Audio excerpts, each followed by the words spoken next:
press? I pressed the button to stream go funny, haha. I Buttons, need like, it. the buttons have been pressed, you know? Make sure Whoa. to press I the had to big pick red up one that Piggy in, ends like, stream. burger. Clock strikes 1:30. Stream Fuck you. arrives. Fuck you. Fuck you. Okay, are we ready? Are we ready? Yes. We're so ready. Oh, the fucking volume isn't set. That's We are not ready anymore. it's okay. I'll figure it out, guys.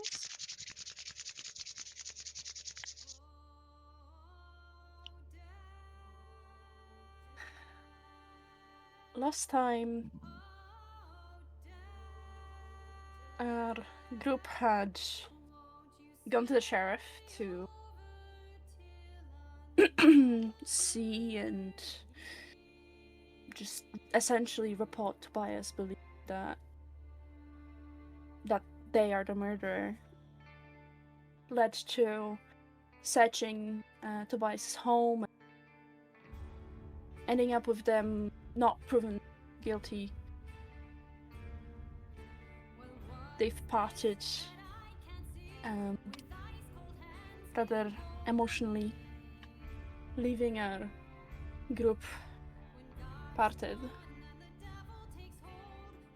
And yet, even though they all went in different directions, whatever, they found more comforting in that moment, whether it was their old home, a graveyard, or the inn. They all somehow managed to stumble onto something interesting.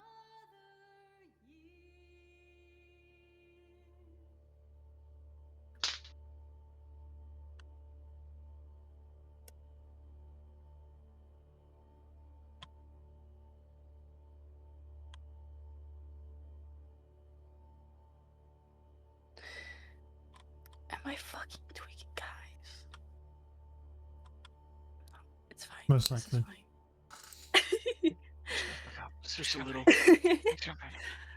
Jallo.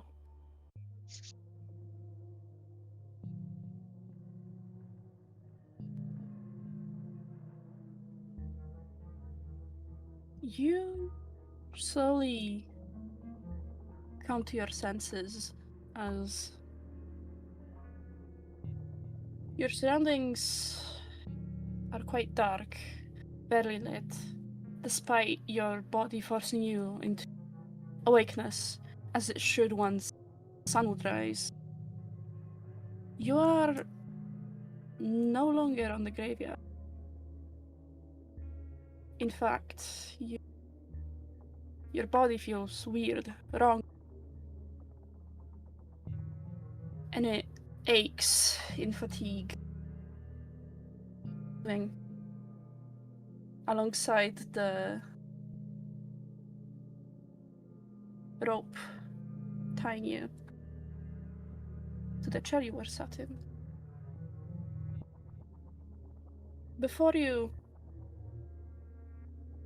and the room you're in is both familiar and not.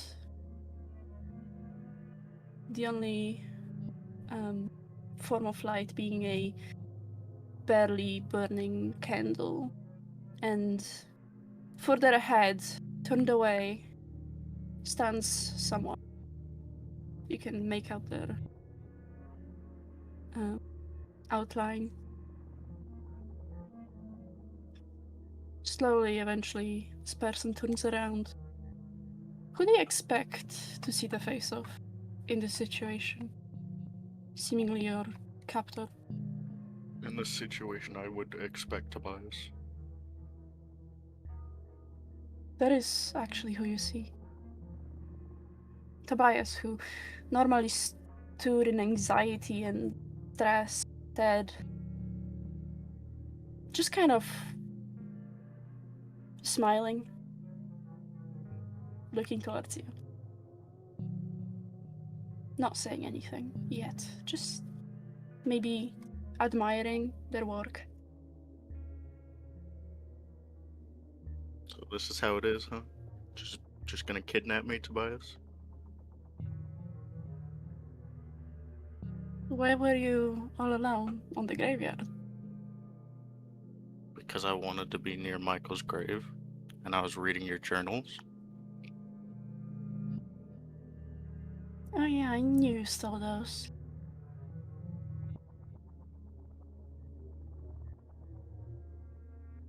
Kind of rude, isn't it?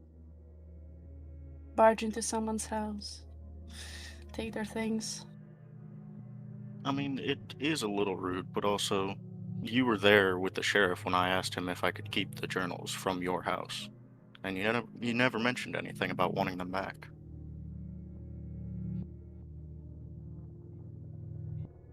Well, had my reasons to stay quiet. I can see that now. You see a smile, and it's as it kind of widens, it feels natural. It's not right, not correct, not human.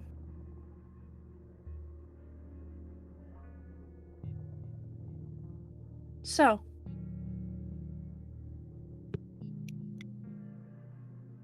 now that you're here as my guest, why don't you fully tell me? I don't know, entertain me, if you will, about. And tell me, what exactly was it that broke through to you and made you believe that I was the killer? Why would I tell you any of that? You want me to just tell you all about how you should refine your act and cover yourself up?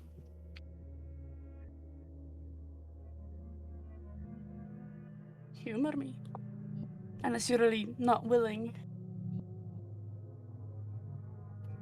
Well, if I were to humor you, it'd probably be the multitude of coincidences that you gave us information about and then also were coincidentally there every single time.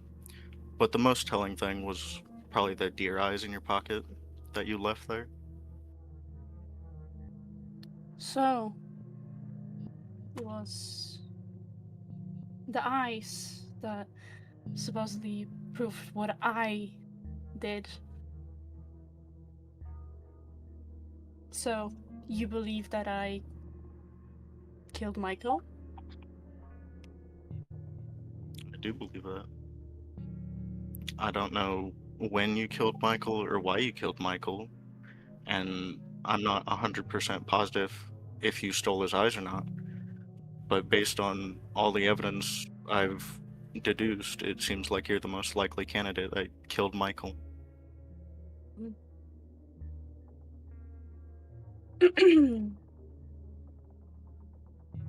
Well, silly. I didn't kill Michael. Merely maybe did some help, but Did you help Dawn do it? no, I helped you do it. And Me? you suddenly feel like your arms aren't as tied up as you felt them to be, because a moment ago you were so sure they were just together and capable, but now they're not. You can move your wrists and feel you're holding something. I want to look down at my hands. You're holding eyes. You actually recognize them. Two. One in one hand, one in the other. One of them is a purplish violet color. Jello. You recognize those as Ezrans, and the other set, more iconic, more recognizable in its uniqueness, black ones with yellow irises and black slits for pupils. Chalice. And they're not only familiar from looking at them, but also from how you brought them here. Tobias, what the fuck did you do? Like, what did you do to my head? I know I didn't do this shit.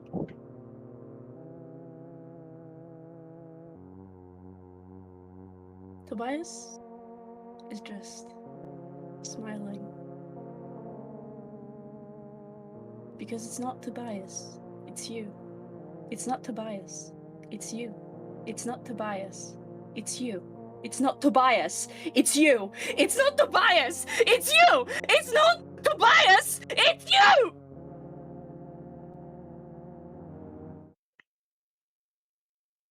In this moment, you wake up.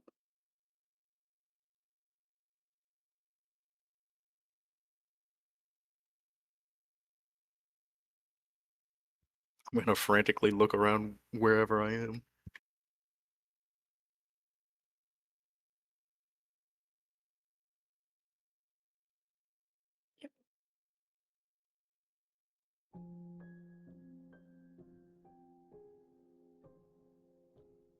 Despite not finding yourself at the graveyard where you recall falling asleep, this time the area around you is a bit more comforting, if it can be in this situation.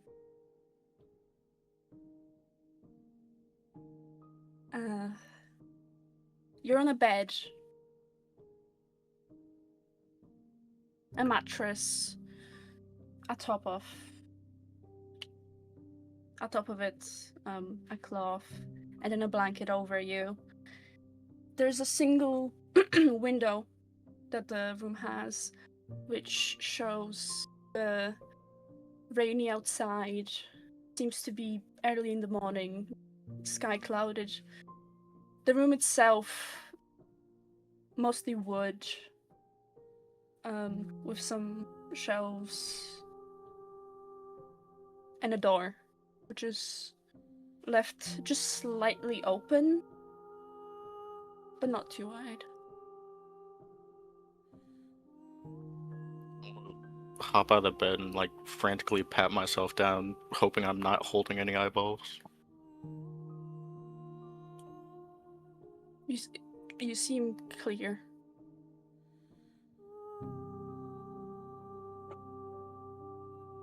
Can I try and look out the window and see see if I recognize the area? A bit further to your left, if you would look the right way, tilting your head, you see the familiar to you fence of the graveyard, alongside just like a few graves, and a tree that would be on its edge. The rest kind of more like to your front, a bit further and to the right.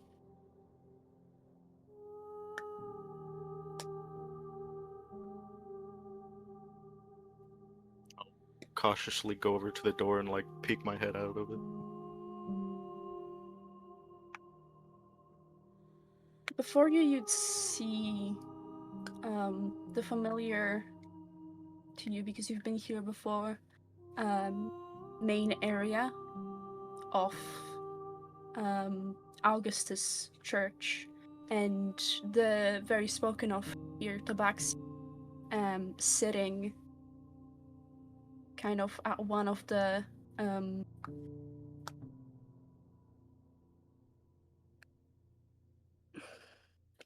like those long chairs. I don't know. Shoes. Yeah, that thing. With closed eyes and hands in prayer. Augustus? You see the twitch of one of his ears. Oh. glad to see you're awake. Are you feeling alright? No, not at all. What happened? How did I get here? Well, on my morning check, I found you passed out by Michael's grave. I took you in. It was raining, cold night.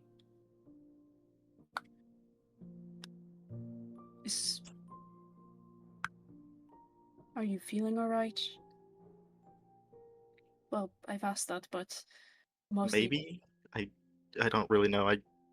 I had a really bad dream. I don't know what's going on anymore. Are you feeling ill in any way? You've been out there. Not that I can name. I just everything feels wrong now from what I was thinking. Was there anything out there like around me, like footprints or anything before you got there? No. I mean, well, it was raining all night, so there wouldn't be anything. Yeah, that makes sense. I think I should probably go back to the inn now, if that's all right, Augustus. Of course. Just be careful. You did stay out or cold. Might get sick and I'll just generally probably don't fall asleep outside. It's not safe. I'll try to remember that. Thank you. There is a nod, and then he returns to his prayer. I'll slowly make my way past him and then start heading towards the inn. Just like constantly looking around me, making sure there's nothing around or like following me. Hella paranoid.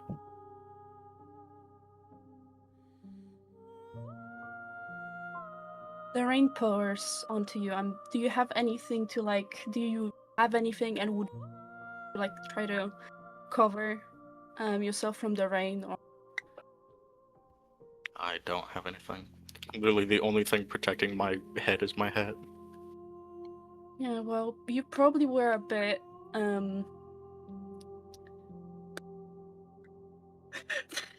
a bit moist before from when you woke up, whether it was sweat or the rain that must have soaked through your clothing when you were sleeping at the graveyard. You just get all soaked again. It's rather cold out. Most people don't go outside in this weather. There's singular people which you swear they like glance at you when you're not looking, and that their faces look wrong, but you keep telling yourself it's just your imagination, and you can get to the inn without that much of a problem.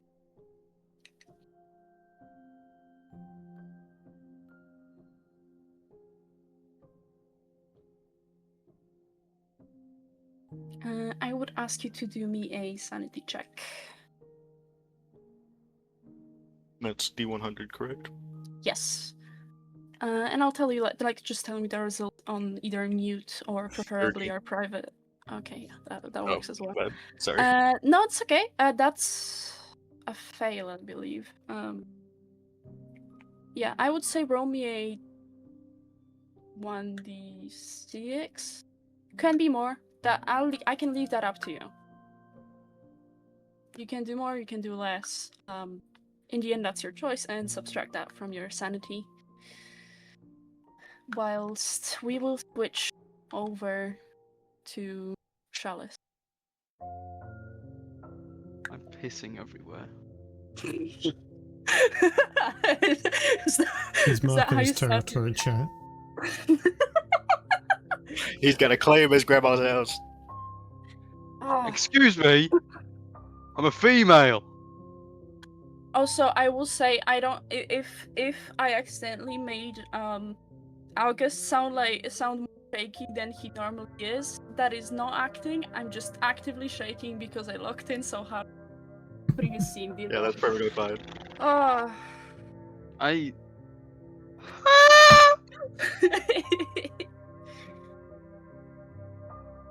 activate So. my fight or flight. Chalice, you wake up in your home. Well, past home, but might as well be your current. Feels like it, definitely.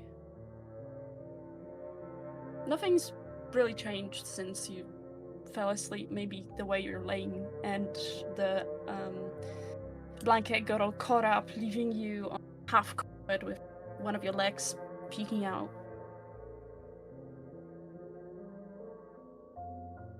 Outside, rain is pouring, and it hits gently against glass, but the window in your grandma's room is made of. Because I believe that's where you're sleeping. Or is it your childhood bedroom? Grandma room. Grandma, okay, I remember correctly.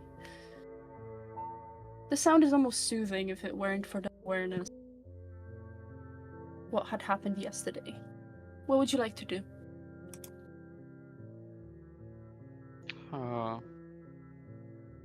I think as I'm just waking up, I do what I would usually do when I still lived at my grandma's. I'd go to the kitchen, see if there was any food to eat. Probably not. Opening the cupboards, and I don't believe at the time you would have had a fridge.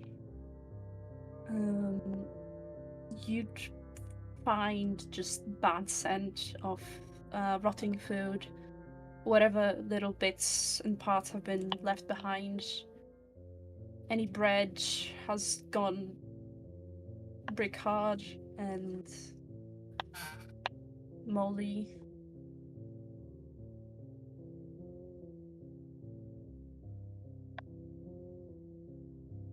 There isn't really anything here for you to safely eat. Smelling that, I'd come to my senses, realize it's not back then anymore. I think, oh shit, the window. I run upstairs to go check on it.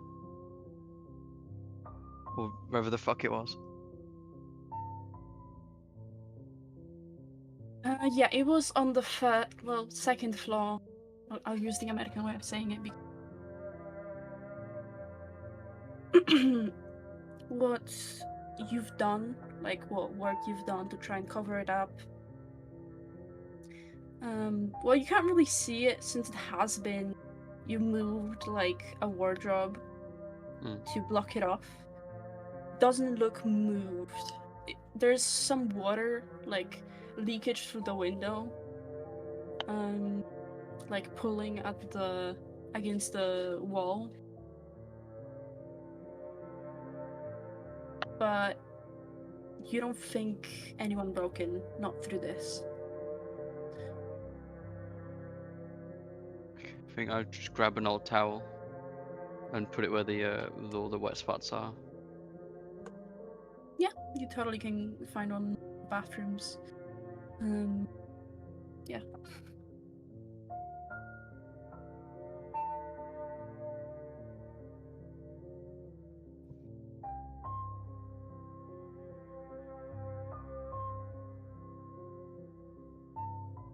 I think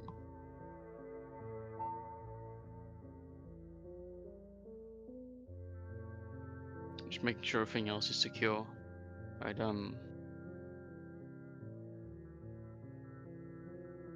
try to block all the other windows so they can't get smashed in as well. If I can. I'll use anything that's not held down. Roll me in athletics for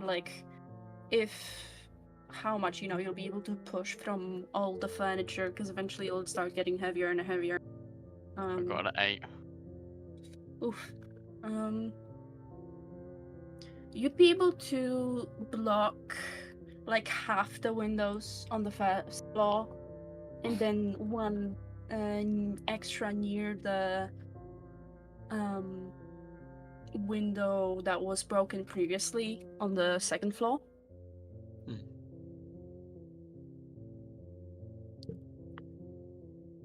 Make sure that's all secure. I'll just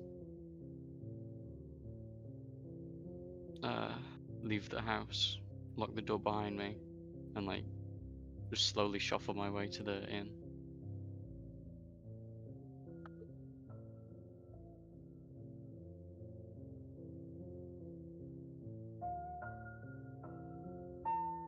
Right.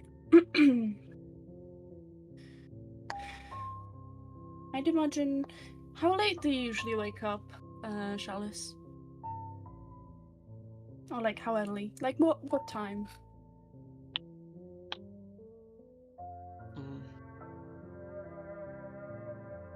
I think considering how late it was, Charles would probably wake up about 10ish.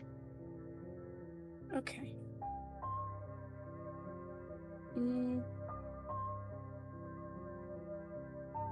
In this case, okay.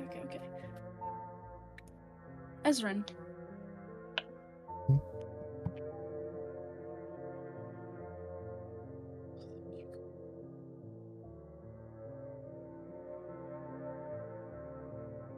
You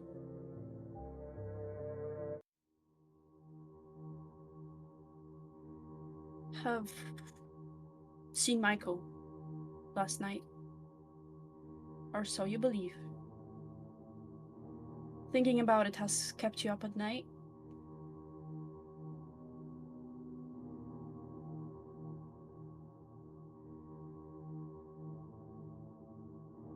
Is there anything specific you would like to do during the night?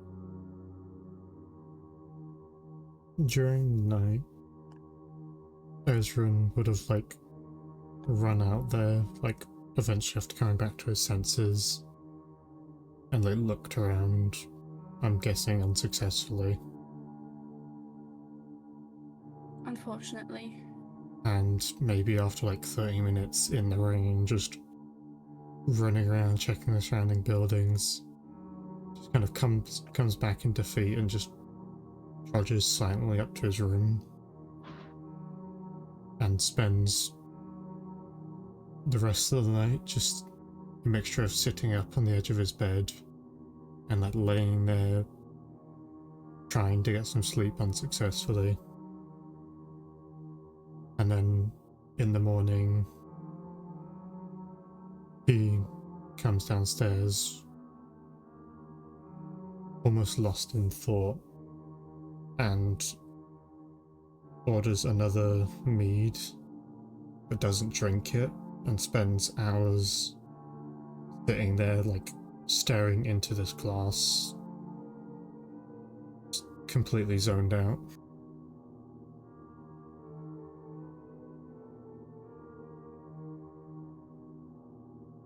Ines would shoot you like concerned glances, maybe even asking, but the questions never got over to you.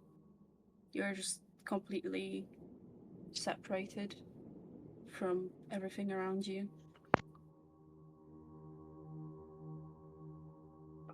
Eventually, you don't know at what moment, but she also disappeared, shutting off some of the lights in the inn, probably heading off to sleep. It was quite late after all, leaving you to sit there on your own for gods know how long. Is that where you stay until the sun rises? Yeah, I'd imagine he'd get there fairly, like, start to come down, like, slightly before the sunrise, and he stays there throughout the morning. Sitting there, different expressions on his face throughout the hours, but always returns to this kind of blank or, like, frownish face, staring into his reflection in the glass.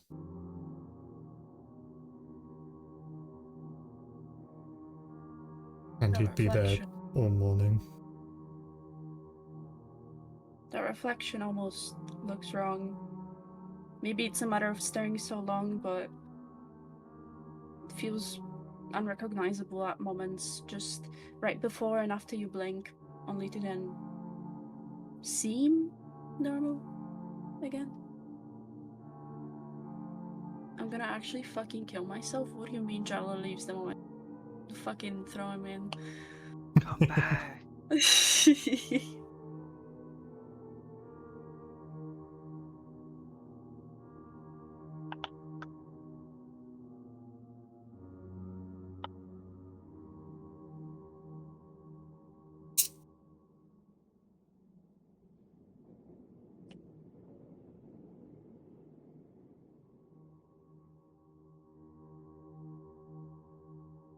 I'd imagine that during his hours of staring into the glass, he'd get like these kind of mini naps unintentionally in between, where like minutes to hour, like to an hour passes randomly. It's like his vision starts getting like darker sometimes, and then he snaps back awake.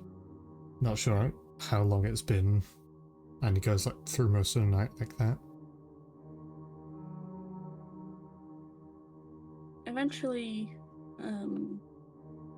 someone comes in through the door. Chalice, you arrive at the inn and see Ezrin just sat there at the bar.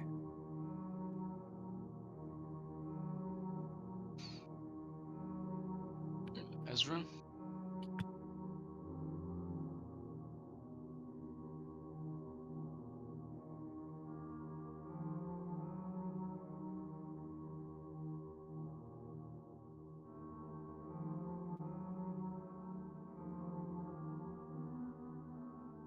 I walk up to the bar. Ezra? Mm.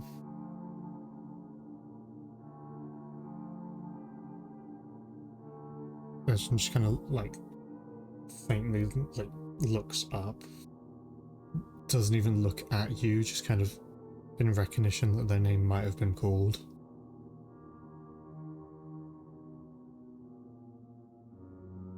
You okay? Oh, Chalice. Hi. Sorry, I thought I was just hearing voices. I've been hearing voices. No. I haven't got any sleep. I think. What time is it? It's just past 10. Oh, okay.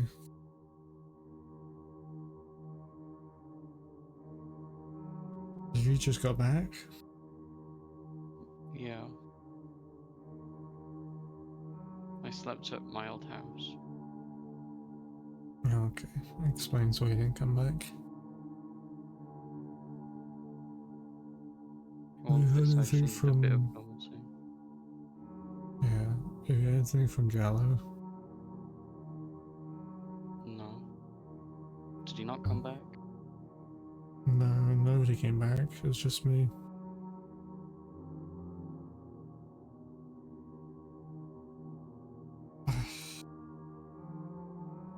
Ezrin looks like they're about to say something, but then they just decide not to.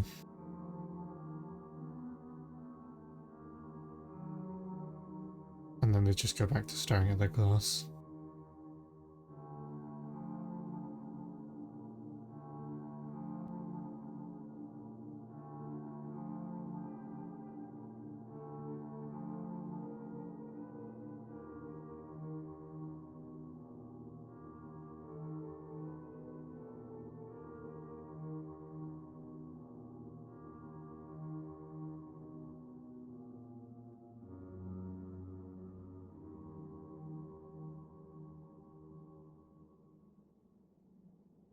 Did something keep you up?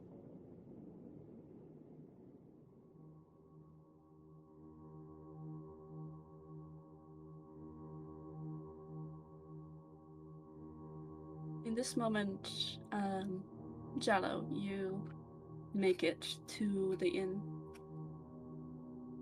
seeing Ezran sat at the bar with Jallo next to them. Yo, I walk in and I see myself next to him. That's crazy. Fuck, Ezran! Oh my god. Sorry.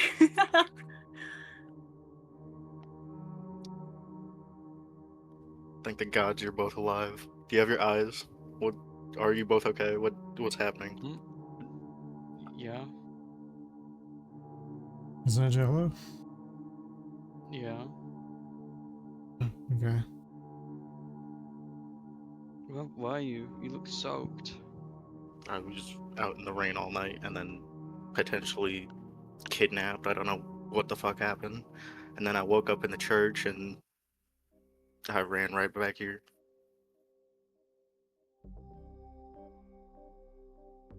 What do you mean potentially kidnapped? I last night I had a dream and I was in some sort of room tied to a chair and Tobias was there and he said I killed Michael and then I had your eyes in my hands. I don't know what the fuck it was, but he was saying I did it and for some reason he's in my head. Or maybe Dawn's in my head, I don't fucking know anymore. Dawn? Yeah, Dawn, the fucking monster doomsday cult, whatever the hell. Last night I was reading Tobias's journals and there was a whole bunch of weird crap about cults and this Dawn monster that's gonna like bring us all peace or something when it wakes up and end everyone.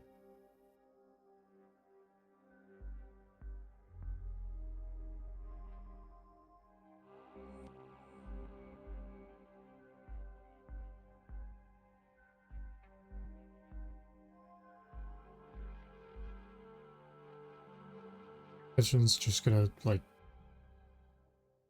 take like a massive swig of their drink and then like face towards both of you, like a serious look in their eyes with like a mixture of determination, general like the look of it's important. Last night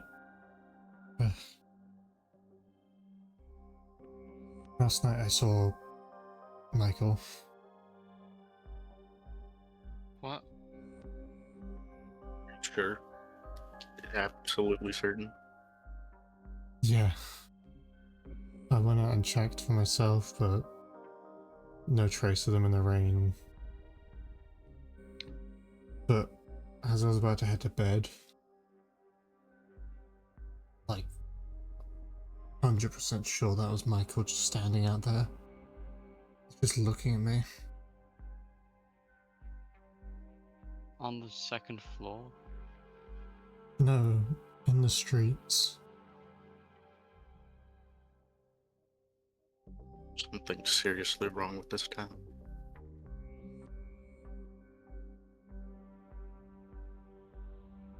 I don't know if I tried to can take any convince more of this. myself that I didn't see anything and that I was just hallucinating maybe from winning Michael back. This is what kept you up all night? Yeah, but as much as I want to say it didn't happen, it was definitely him. I'd recognize his face anywhere.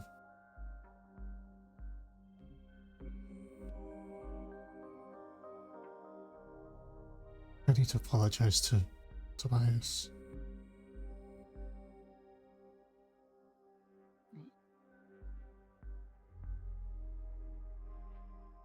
Everyone's just gonna like finish the rest of their drink.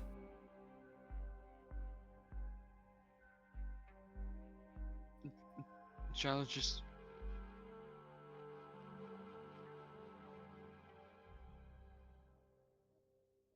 What about what Jello saw? I don't know, but we got a lot to do.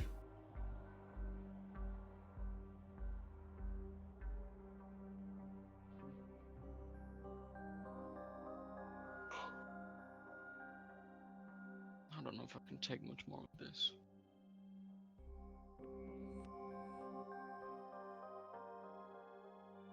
All I wanted to do was visit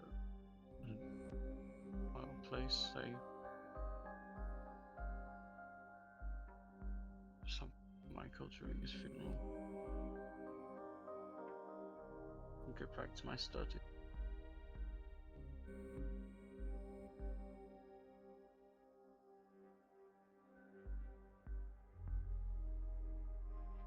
I was gonna stick around, hopefully help people in this town through their grief. Hopefully help to make this place a better place, but this is not what I was expecting to deal with.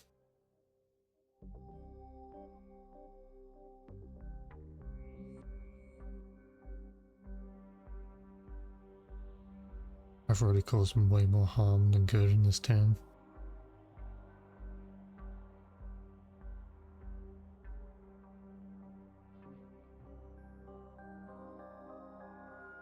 How do we fix that harm though? I don't know what to do anymore.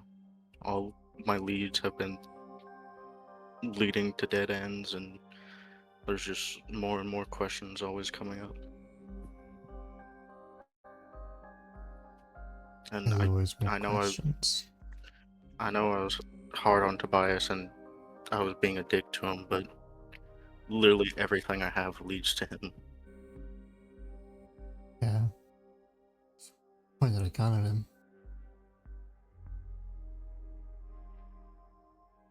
I had him tied up, And I arrested. showed him the corpse of his beloved teacher.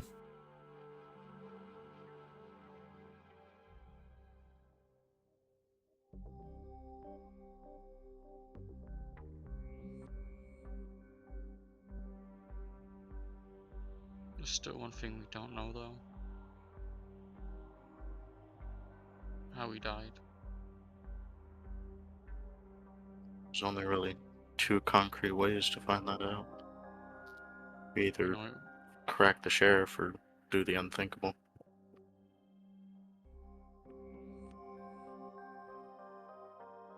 I think it's time we could try swallow to- our morals. I could still try to use suggestion. Wouldn't he know you would cast suggestion on him? What's this suggestion? I could try to get him to tell us. Is that safe? It's a mind trick, but there's no telling if it will really work or not. And I'm not for sure if he'll know you charmed him after it's over.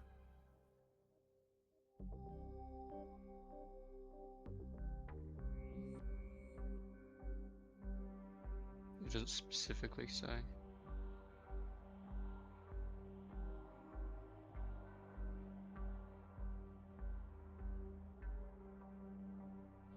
We could just dig it up.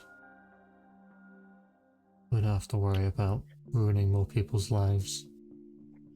Yeah, I think we should grab some shovels, because if we try and go the sheriff route, there's no telling if he'll try and stop us in time, because Well, he'll if we're probably figure caught- out what we're trying to do.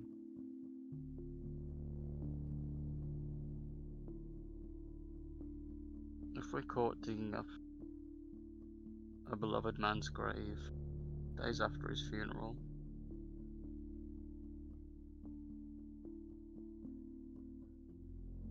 Maybe we do it at night. Darker, less people around.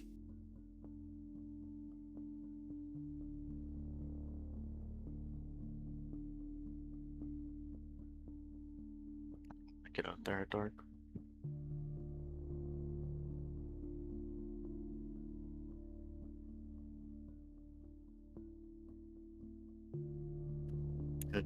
Probably be best if we do it at nighttime. Whenever I was wandering the streets at night, I didn't really see anyone out at all. We do have to be careful though, because last night when I was out there, I saw it was like a white albino rabbit or something like that, and it was hopping all weird. And when I followed it I lost track of it for like 2 seconds, and then when I found it again, it had no eyes. So whatever this creature is, it at least is in that general vicinity. There was someone in my house. What? Last night, I didn't come to the inn. I went back to my grandma's house just to find some sense of belonging. Just feel normal again after everything that's happened, but there was someone sneaking through the ceiling. Were they robbing the place or just like finding shelter there?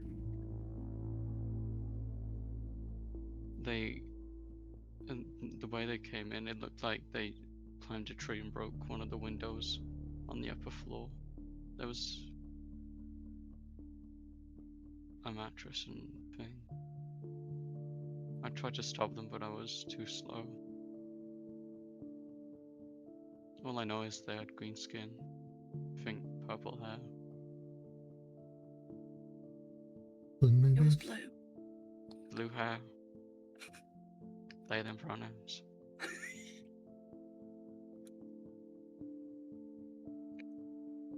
Well, we can try and keep an eye out around town for him.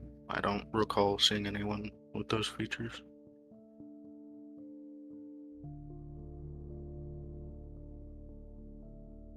If whatever did this is a shape change, I don't think we'll find them.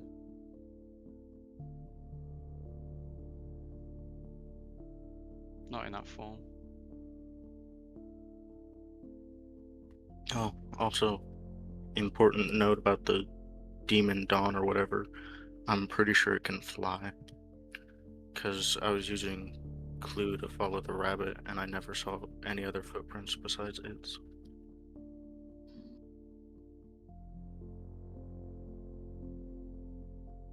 I know the person I chased escaped on foot and then went into the forest.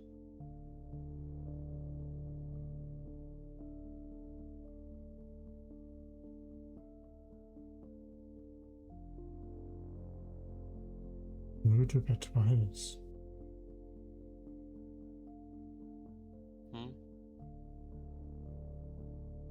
Like, if what I saw last night was real, wouldn't that mean Tobias was telling us the truth? That he saw Michael, probably. But we still don't know if it's just a psychosis thing or an actual person pretending to be Michael. What if it was Tobias pretending to be Michael that you saw?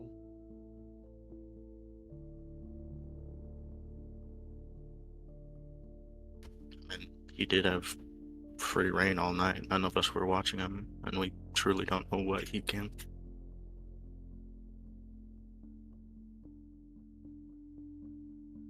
Don't I get it? What would be in it for Tobias though? Why would he impersonate Michael? To try to get us on his side again. So he has an alibi. Of some sort.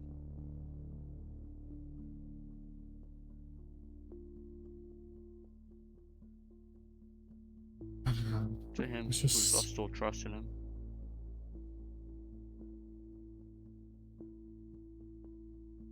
I still want to trust him.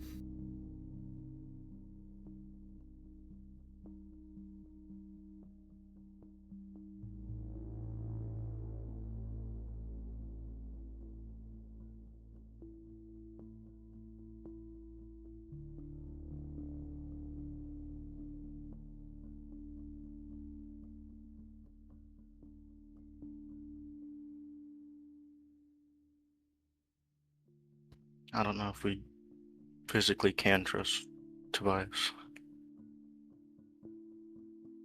Everything's got so fucking complicated. I don't know who we can trust. At this point, It's- the whole town might be in on this. Yeah, it's supposed to be just a simple funeral, and then we moved on with our lives. We weren't even supposed to know each other.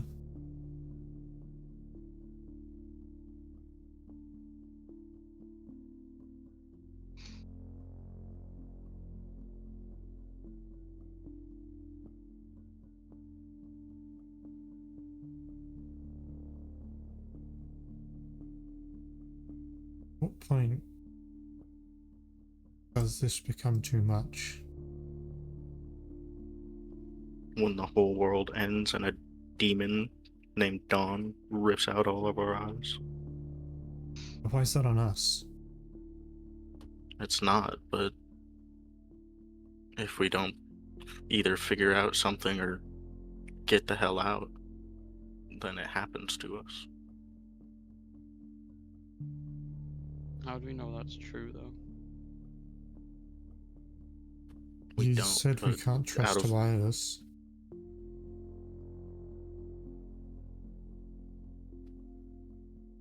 Yeah, but this seems to have at least some sort of fact, because his bunker in his house, the one under, was the cultist bunker.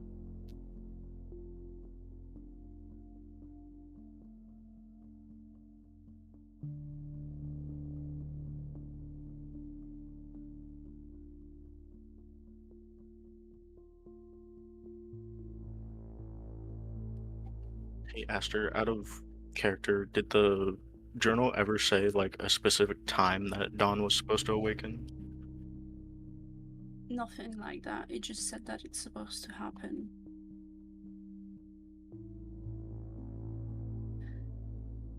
Which actually, all of you roll me a history check with disadvantage. 12? Is an 11. So sad because On the that other 20. one, the other one was a 20. Holy moly. Okay. Yeah, 11. No, not 20, yes, Joe? Yes. So, thinking about it, it might be a matter of just you've had the time to consider it because of the book, and as you were walking here, you had all that time to consider over this dawn creature. You recall seeing that, because of course you all saw Augustus's church. That's where the burial was held. That's where you've been multiple times. But Jello, you recall it's like a flicker of when you were visiting, quote unquote, Tobias's, just like kind of across the street. It was just, there was a building, a big building that just slightly, probably church shaped. It's close to Tobias's home too, where you found the journals. Because there was a church near his house, and we know of Augustus's church. We don't really know anything about this other one. Maybe it has ties to whatever this cult thing is. Maybe we should go see if we can find a secret bunker there. Yeah, so we have to pass the time somehow.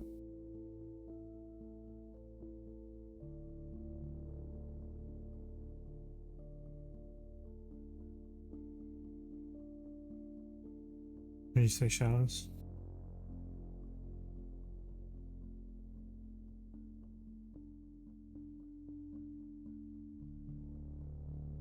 Is Shadows dead? Yeah. Oh man.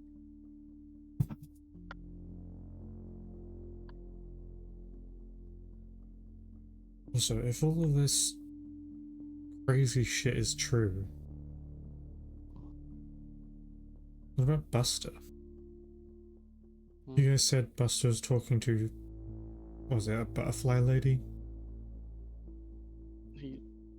When we found him, he said that he was talking to like a bunch of, I don't know, this butterfly lady, but all we saw was a butterfly just flying away. He said he got attacked by a bear, but the butterfly lady healed him or something.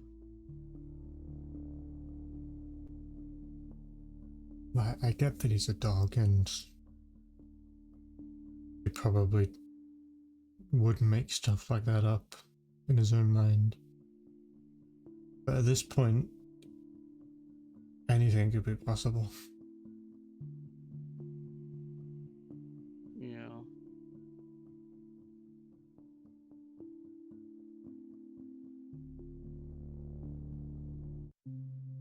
I still don't know what to think about Giles saying stuff about the bunny. Or his dream. Even I though don't know he what was to make standing of the right there. dream, but that bunny just sounds like another victim in the long list of whatever this creature is. Yeah.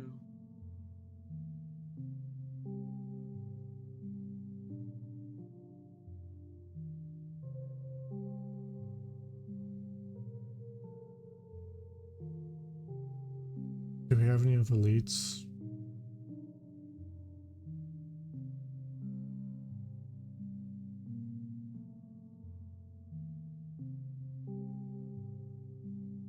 If not, then I suggest we head to that church. There's probably nothing, but we might find even a crumb of useful information. That crime might lead to more questions that we don't have the answers for.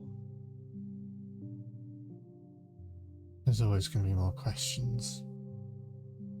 Something's going on in this town, and no one seems the wiser.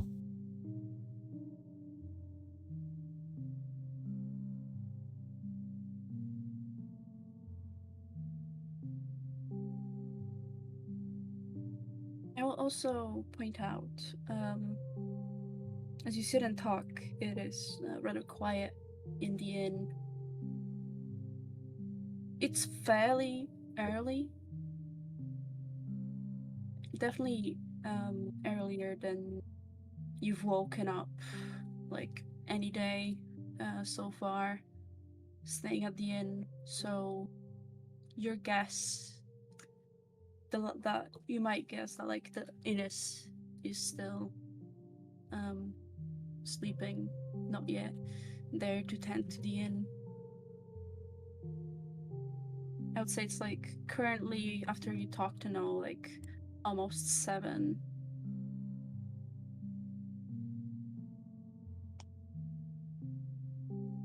I'm gonna put a gold piece next to the drink. Yeah. I thought I got to the inn about 10ish.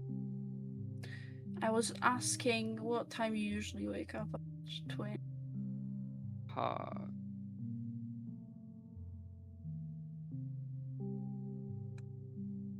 Also, don't worry about it. What's this about this tennis thing? Is this fancy new sport I haven't heard of? Yeah, the throw against the wall. Right, in that case, do you head out? Indeed. There's a mac and cheese break going on Jello. Yeah, I know. He's waiting for Innes to wake up to make it for him. You guys are gonna wait a bit. Wait, it's like 10 hours. 10 hours. Ines is actually dead in the fucking back. No, she's Ines is. rotting. Her There's eyes are bugs missing. in her. Not eyeballs. Huh? Not eyeballs. No They were used balls. for meatballs. No balls. They were like dumplings. Actually, you know what? If we're doing mac and cheese action, I'm gonna go take a piss, guys. Let's do a quick round of break. Yippee! No need. My bladder actually already vacated everything when you screamed at Bear. So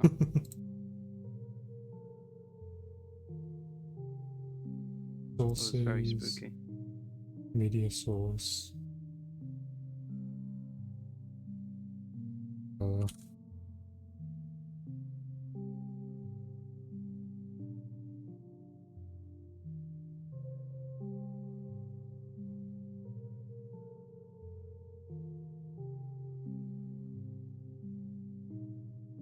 I will actually go piss.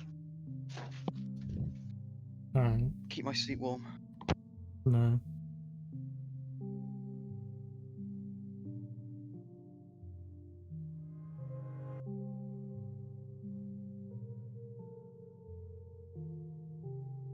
Right, there we go. Gonna run an ad break. There it I'm is. back. Hello, I'm running an ad break. Oof. Quench the thirst. Did us? Stay ever moist. Introducing Ever Moist, Because the I know ultra that's a lot of refreshing Moist. hydration revolution. Crisp, cool, unapologetically moist. Alright, let me see. Infused with electrolytes and a splash of citrus essence. How are you feeling, so Ever far? How are we Moist feeling? keeps your body and your vibe I'm perfectly not gonna be the same hydrated. after you yelled No at matter me. how dry life gets, Oh, I'm so sip sorry. the moisture. Feel the freshness. Be I Ever Moist. was literally about Available to take in my misty headphones off. Like, I don't lime, want to do this. I dewberry, don't want and to do this. I Arctic don't want to do cucumber. this. Now don't in like this. stores and streaming on taste buds near you. No, because why did you actually put out the Ever Moist? Told you, ad break.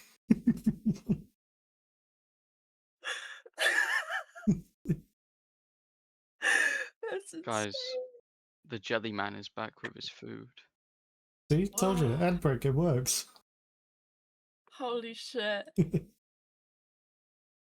Anyways, you decide to head out, I believe.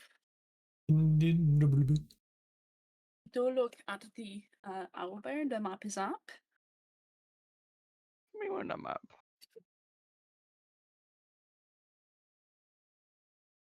Oh! Twin, connect to me.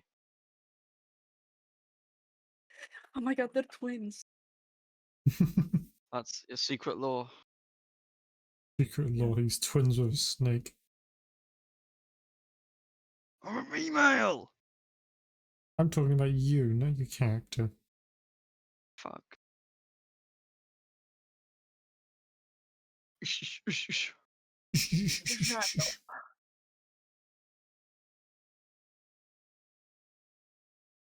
Alright, let's go for a walk chat.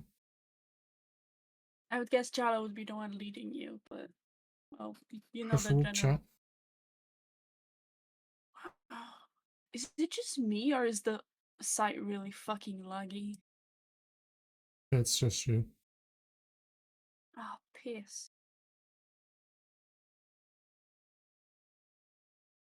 Someone knocking on my fucking door.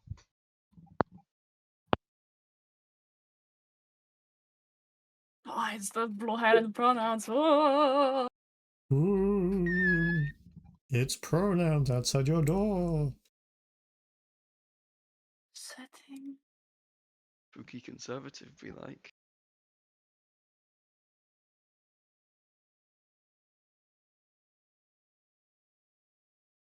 It's just that SpongeBob meme where like they're holding the fucking like drawing of a ghost, but it's just they/them.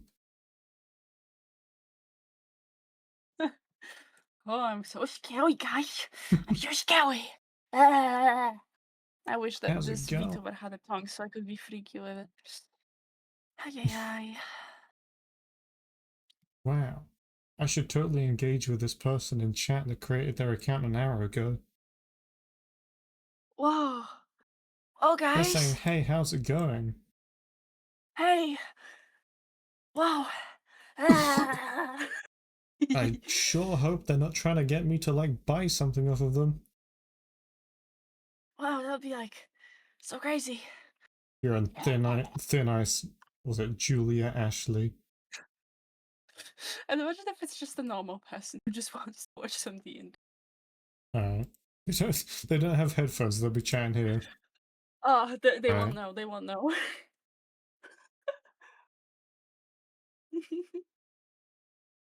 You're on thin ice. The moment you try to get me to buy something, you're gone.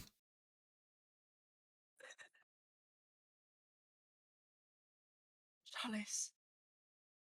Just in case there's a chance and maybe a normal viewer just made an account, I'm not doing anything just yet. Yeah. I know the pain. I know the pain.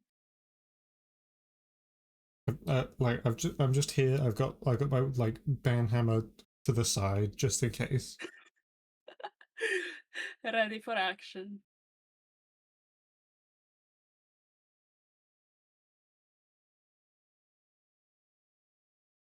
What a bugger.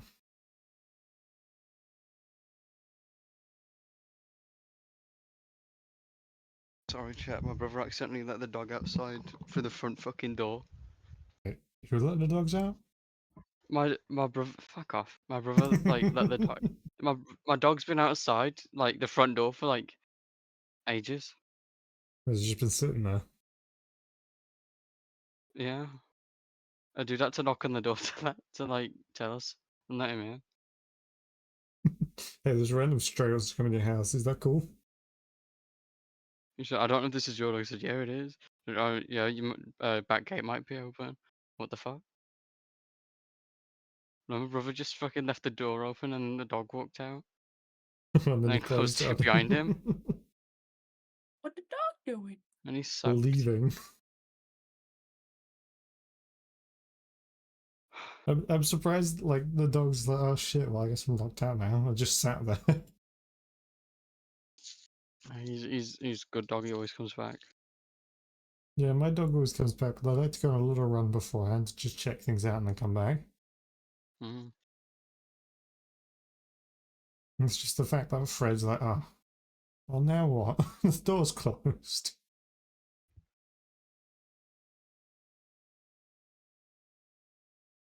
Are we ready, chat? I look zoned out for a second. Are we Chat, good fill now? me in. We walked No, to you the guys, place. you just a very like full of passion and like in extreme roleplay and intensity walk. There are some very Like streamy segs. What? Say what? Gex. Y'all had say Gex. Yeah, we had Sega. Big neutrals. Okay, guys, this is a serious campaign. Lock in. Okay. Do the thing where you put your hand So, over your face and you get like lock in. so you arrive at this building, which honestly probably the biggest you've seen in this town. It's even bigger than the mayor's house. It's almost like this mansion kind of place with white walls on the outside and very tile on the sides. In the middle, a singular tower, yet again with sharp angle.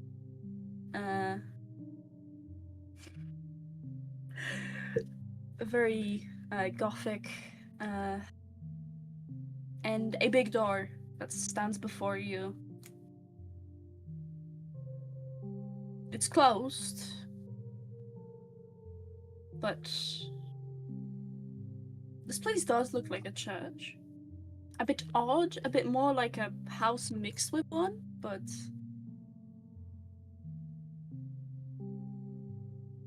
It is the house of God. I'm sorry. Hmm.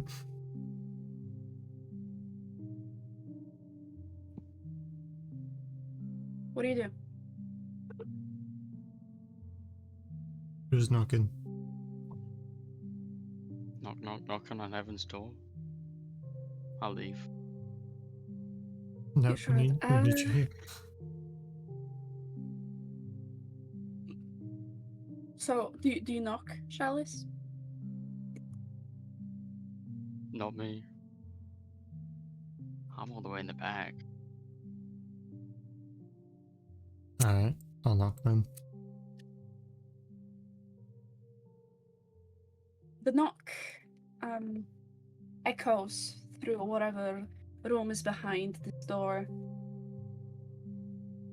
But you never get an answer. Just the same thumping sound that was originally created by your hand against the wooden door. Coming back at you. I'm gonna push the door to see if it's unlocked. It's unlocked. Well, it looks like nobody's home.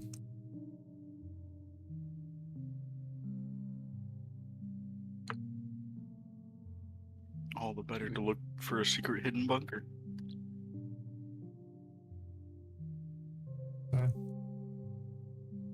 We go in? Yeah, what else we got to do?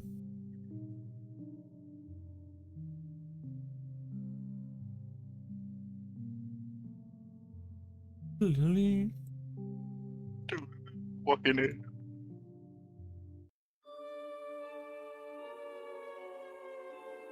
You walk into this building and instantly find it's cooler inside than it had been outside, despite the fact that it's raining.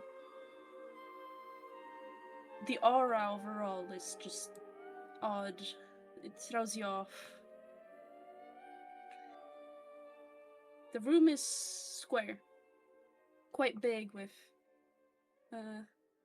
tall, reaching far up, but not quite enough to go all the way to where you saw the tower outside.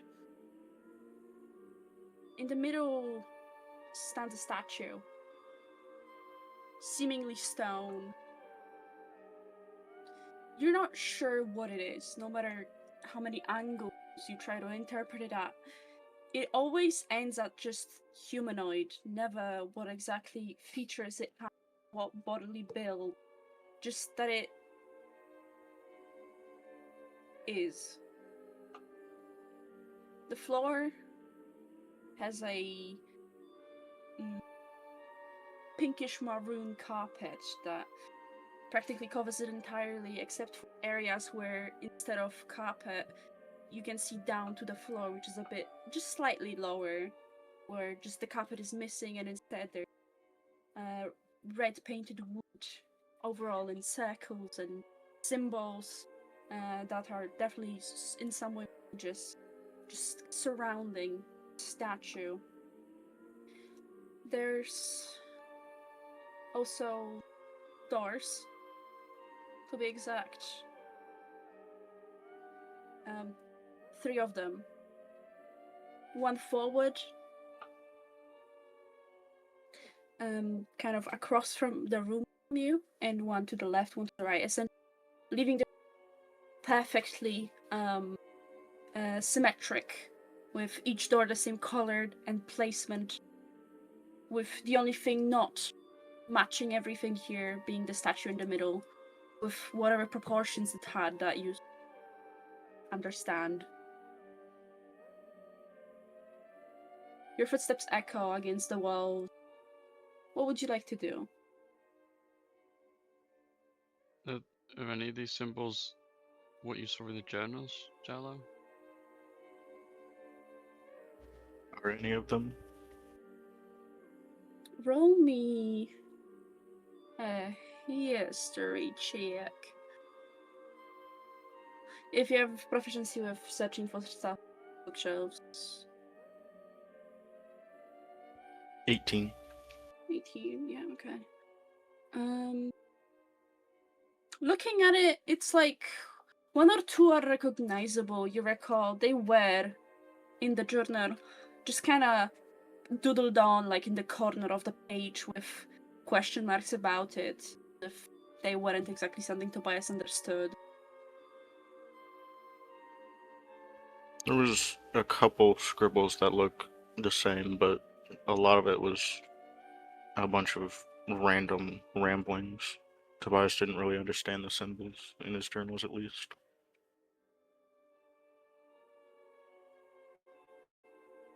I guess we're in the right place then.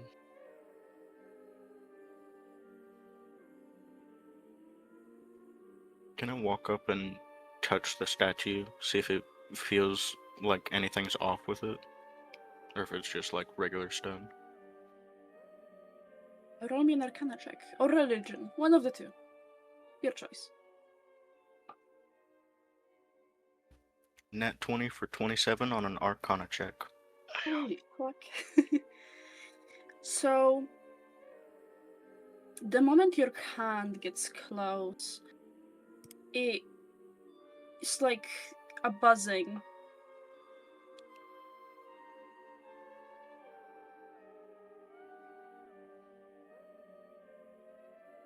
So something feels off about the statue, like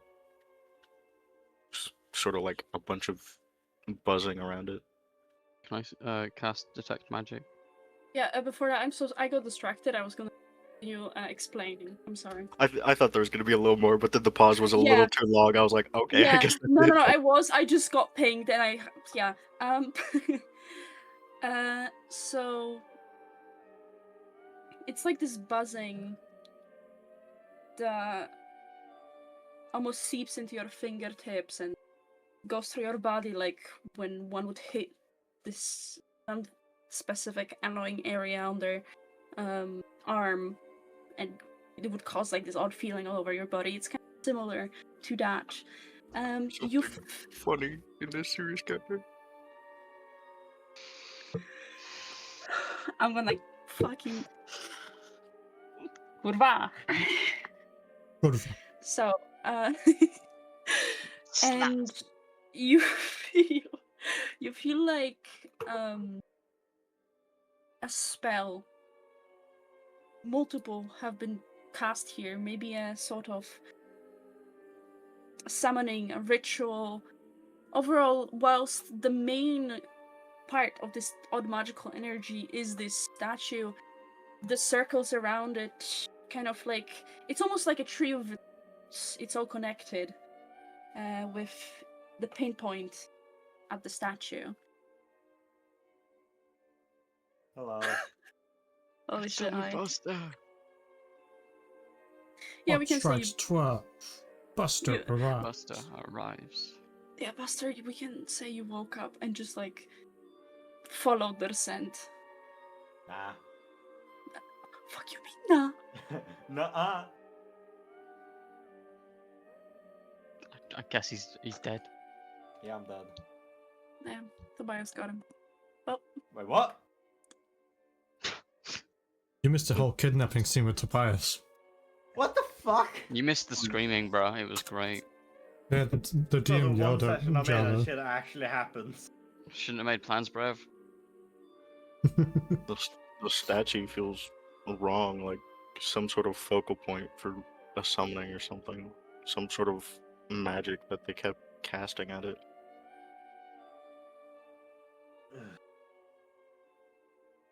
I'm just gonna look at it, unsure of what to make of it, because I'm not too talented with magic. The book keeps referencing that they wanted to wake this dawn up. Maybe this statue is dawn. How does statue in the world? I don't know, but they said it in the book. It referred to dawn as a demon, so maybe some sort of summoning, like summoned it into the statue, and then that's how it wakes up and starts killing people. Maybe it Can did I get have- summoned and it's been sealed into the statue. Can I have Yeah, like too. Chris to fly up and look down at all the symbols, see if it like, if like seeing all of it from like an up, a bird's like eye view connects anything? Like if there's any image. Yeah. So overall, it's circles, right? There's to be exact, there's two. There's one a bit closer and one further from the the statue. The symbols are all different, placed in between those circles, and then inside, like around, right around the statue, inside where the clothes. Roll me a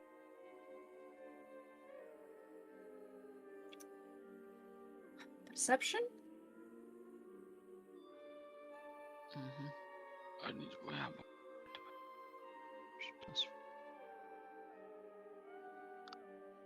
maybe 21.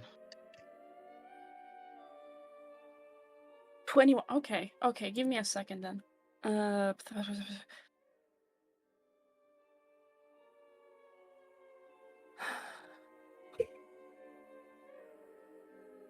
Guys, I'm fucking stupid.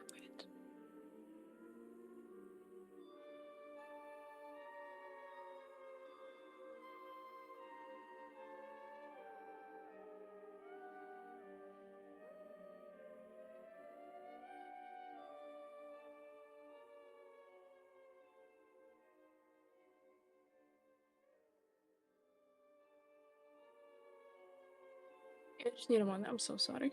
This is not something I prepared. I just, yeah.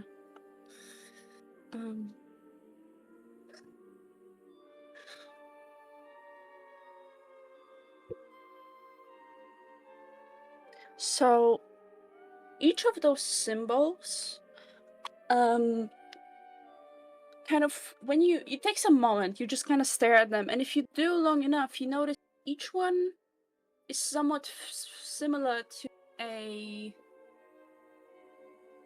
letter of the alphabet. No matter how you put them, they don't really mix. What languages do you know? Common and GIF. I do have comprehend languages, I think. Okay. Yeah. No matter what order you put them in, they don't make sense. Kind of like, no matter if you try, like what way you try to read it, it doesn't make sense. But those do seem to be letters of the alphabet.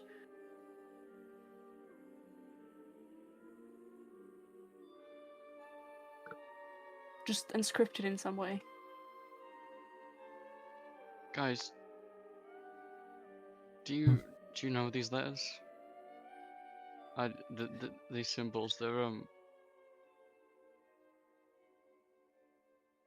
I think they're letters. I'm gonna look at them. The only other language I speak is Giant. Doesn't spark anything. I'll I've try seen and them look at before. them. I know Common and Goblin. Doesn't spark anything. Nothing from me.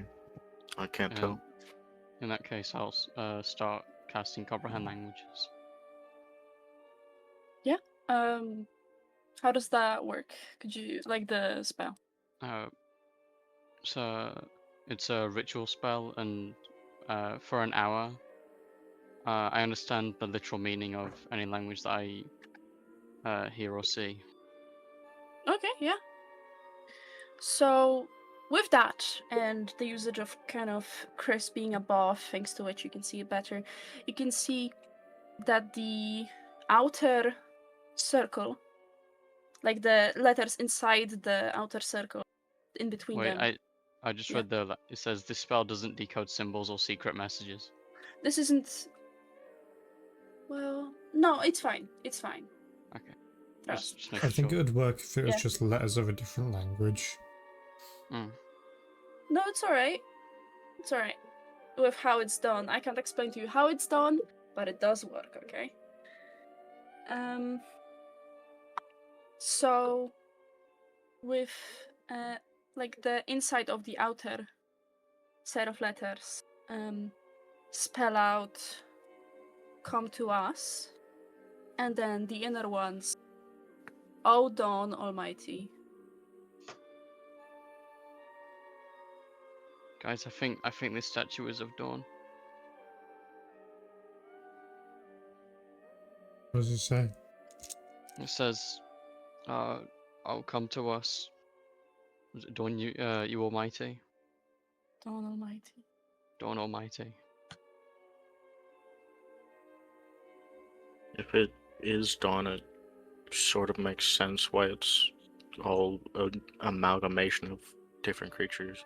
Because if it just takes your eyes, you're never really gonna see its true form.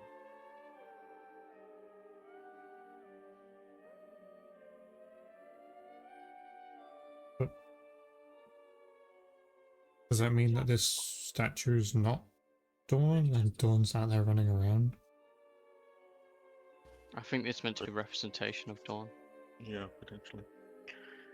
Can I touch the statue's like head if it has one, and then cast Identify? You can't really tell if there is a head.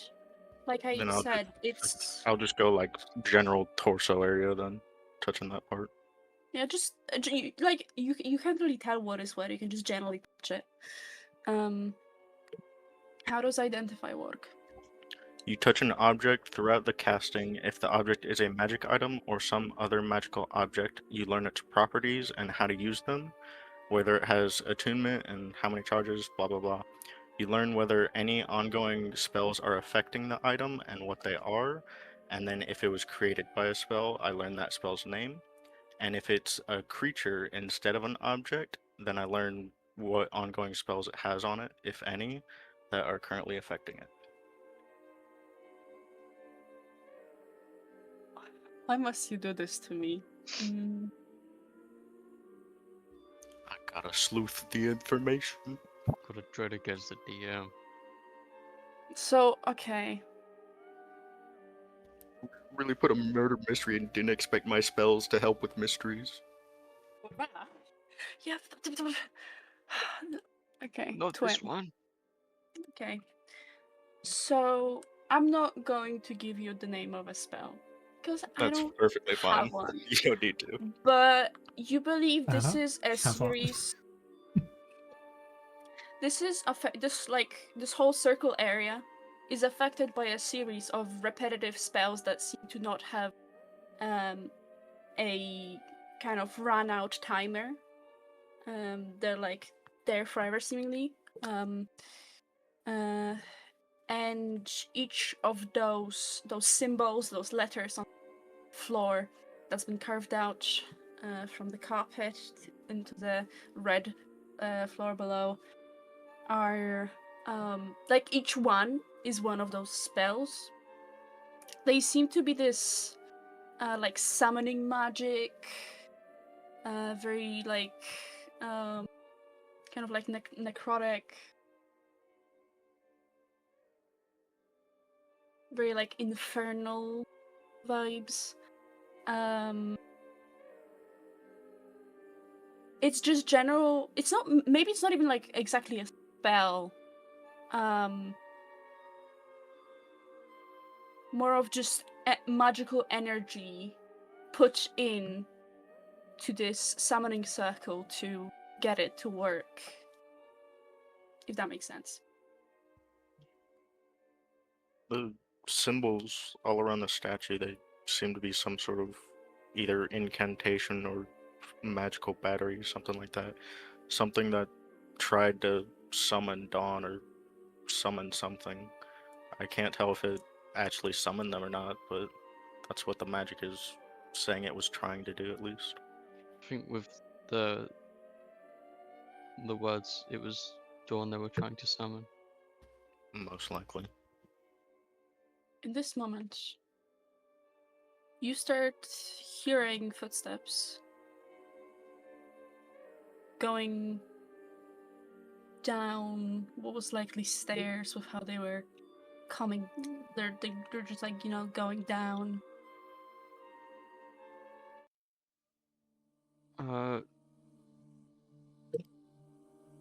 I'd like to stand on the hinge side of one of the doors and prepare to like grapple if someone comes through. I want I'm to gonna jump and hide behind any furniture that's nearby. Yeah, I want to hide behind a pew. There's no furniture, there's just this room only has the statue. I'll try and hide Okay. behind the statue. I'm gonna cast invisibility on myself. Okay. So the steps get closer and closer, coming overall from the door that's like right on the opposite of where you've entered, and eventually from behind it, you see what looks like an elf of sorts with a darker complexion, yellow eyes that almost glow, long white hair, might just slightly be getting into their face. This golden decoration of sorts, almost like a necklace on top of their head, with a single kind of circle hanging down from it, also gold painted red, hanging right where the middle of their forehead would be. Their outfit being kind of typical pastor. Well, not really. It's a very decorative button-up that goes down almost like a coat. Very fancy, very like aesthetically pleasing. Everything evened out. Dirt on it. No areas where material would get all crumpled up. And those like very dark maroon pants. And almost similarly to like your average pastor, a kind of this red, this thing has a name, I just don't know. Scar? Shawl, maybe? Shawl? Is that what it's called? If what I'm thinking it is, it might be. Yeah, it's very Christianity based. Shawl on the shoulders, which is red.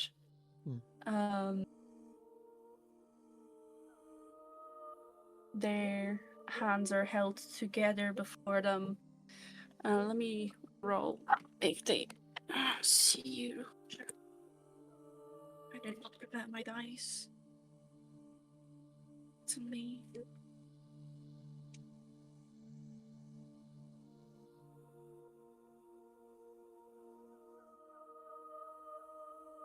They don't seem to notice any of you. Just kind of looking around, the door open, letting Ezrin stay hidden behind it.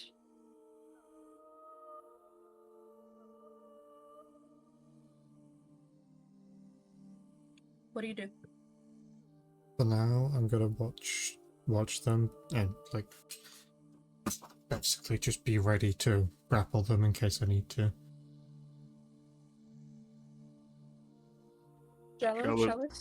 Jello's just gonna be hiding behind the statue, trying to watch them without being seen. Yeah, I'd just be like out of the way on one of the sides of the church, watching him. Did you close the door? I think we would have. Alright. This person walks forward, just enough to cross the first of the circles towards the statue. Almost this red paint, which was simply paint atop the wood below, almost lighting up as they cross it. Same with those symbols around. They closer. Jello, you could even sense that, like, whatever the spell this was clearly must be connected to the person. They move further over, crossing the second circle. I think at this point, after seeing these like symbols light up, Ezrin would grapple them, stopping them from going any further. Yeah, roll. That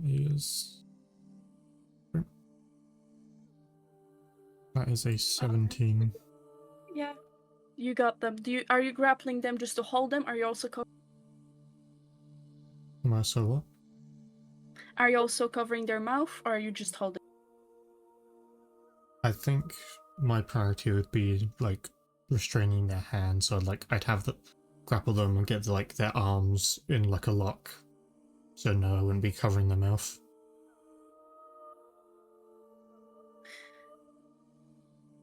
All right.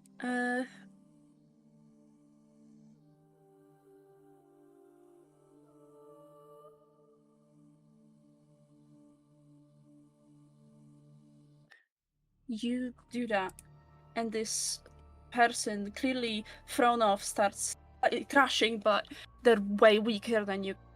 Anything. What is the meaning of this? What are you doing with these lights? Why is the circle lighting up? What? This is my home. You invaded and questioned me. It's unbelievable. I'm gonna start pulling them away from the circle. Like, not forcefully, but like slowly kind of walking backwards with them. They don't really stop you from that. The lights, whenever they go back a line, turning off slowly, and they don't really resist you moving them, just kind of resisting the fact that you're grappling them logically. So let me go this instant.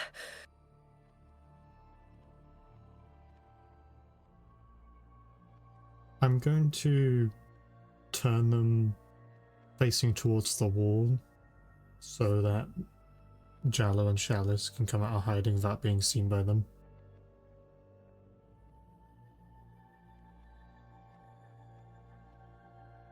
I'm just kind of gently pressing up against the wall, letting them know that they're to stay there, kind of thing. So, as you do that, they are seeing you're not like letting go, as they like said so. This person starts kind of yelling, "Benri! Benri!" Can I seemingly cast? calling out. Can I cast command and tell them to stop? Yeah. Is there a save? Wisdom is. save. Okay. What's the difficulty? 15. Yeah, it's a fail. Jesus Christ, this dice sucks. This poor pastor's just living their normal day. I didn't roll anything above a 10. That dice needs to go to dice jail. Oh yeah. Cock It is. chair. I'm using the Twilight Sparkle dice instead. Okay.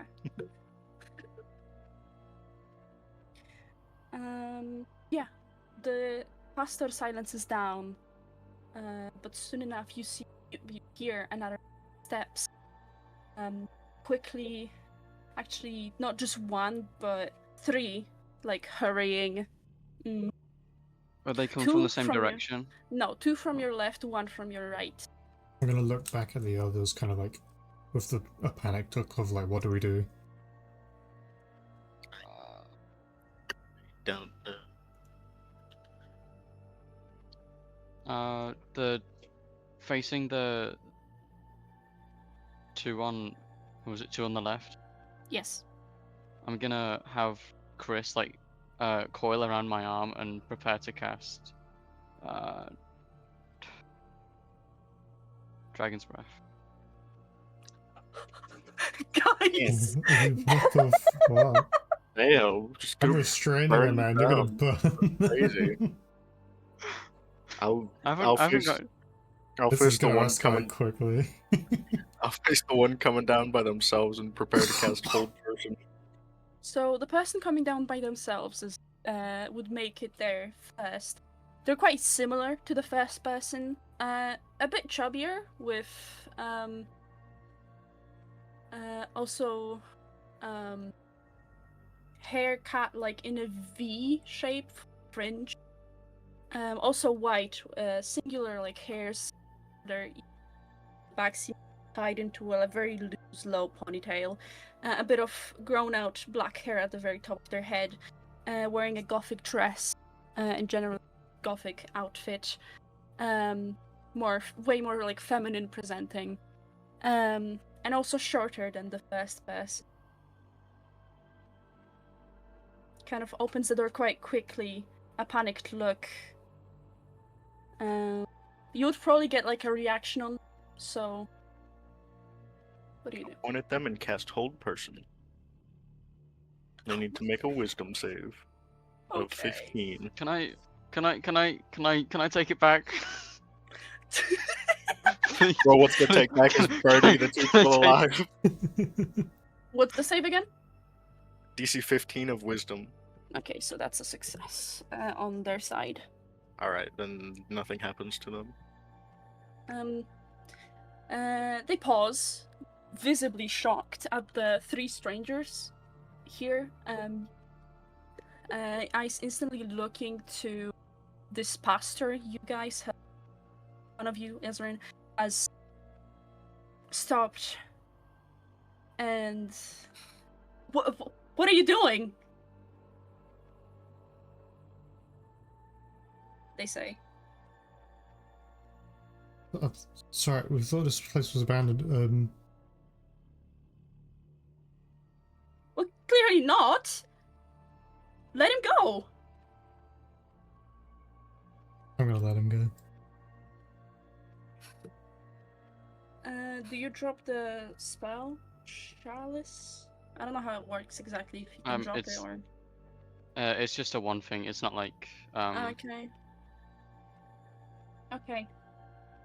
So, the pastor kind of instantly moves away, cleaning and straightening out his clothing, looking at you, Ezrin, with like disgust, distrust, taking a few steps away towards the person. Then the other two footsteps finally come into the room that were coming from the left.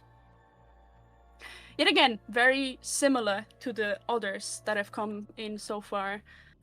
First, someone with black eyes instead of yellow, actually, that'd be. And hair slightly in their face, but kind of those two high, like, buns, but then also like on their left and right, and then all ponytails bottom, not too long, like very like shoulder length. A gothic fancy shirt tacked into their pants, which were black, and then lastly red boots. Shortly behind them follow, oh yeah, this person's like, they look like 14, 15. The pastor looks older, like 20 something. The feminine person looks like 19-ish. And then the last person that comes from the left, behind that other person, is a child, like 3, 5, short white hair, one eye black, one yellow, a bow perfectly even on their head, and a black dress. The person who first came in from the left, the 16-year-old, like pauses right after opening the door.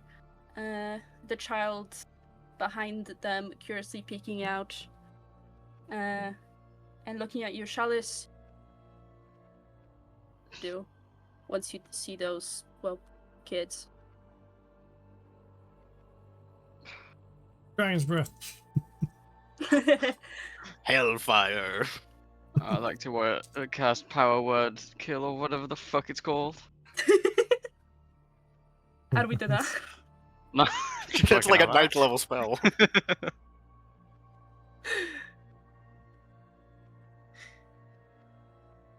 So do you just pause, like, and not end up not casting spells? Yeah, I'm not gonna cast it. I'm just gonna freeze.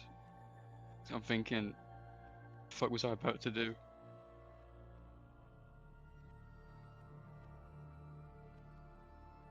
There's a long moment of silence where none of those similar to each other strangers say anything. Before eventually The feminine one that had come right opens her mouth as if to speak, but is quickly silenced by the pastor speaking first.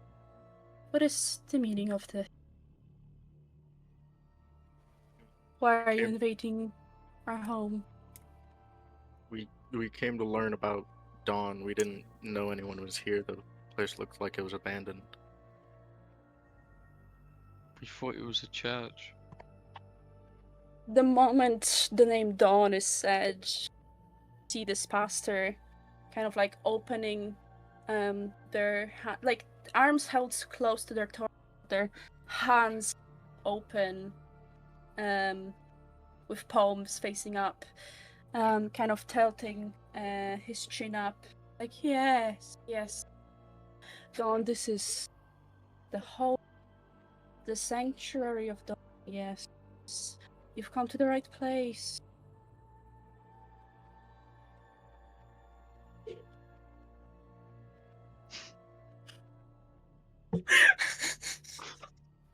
Crazy. It's not 6-7. He was born 6,700 years ago. Fuck you. Actually, fuck you. Oh, also, I should send reference for each one of them. I will do that. Give me a second. What do you do? I'm gonna like move away from everyone and group up with the others. Slowly pull out Tobias's journal and flip through it till I get to the section on Dawn.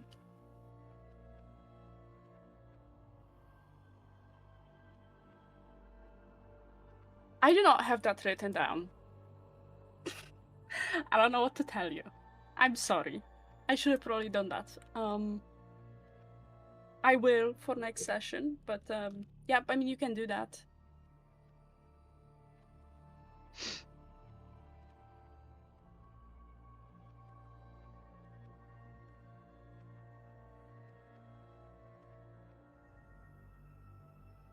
Do you all stay silent? Yeah, I'm letting Charlotte lead in this one. I'm just flipping through the book until I find it, and then I'm gonna turn it around and show the pastor. We found information about Dawn through this book, and we wanted to learn more about it. Pastor looks at it for a moment and yes, the book from the boy. Boy. Yes. I know. Well, that is wonderful. I am my brother so joyful to have company around. Just please don't exercise any behavior. We do not tolerate that here. The only person to hurt our bodies.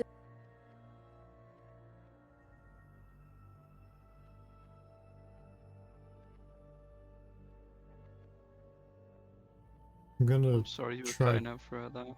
Yeah. I'm gonna fucking kill myself.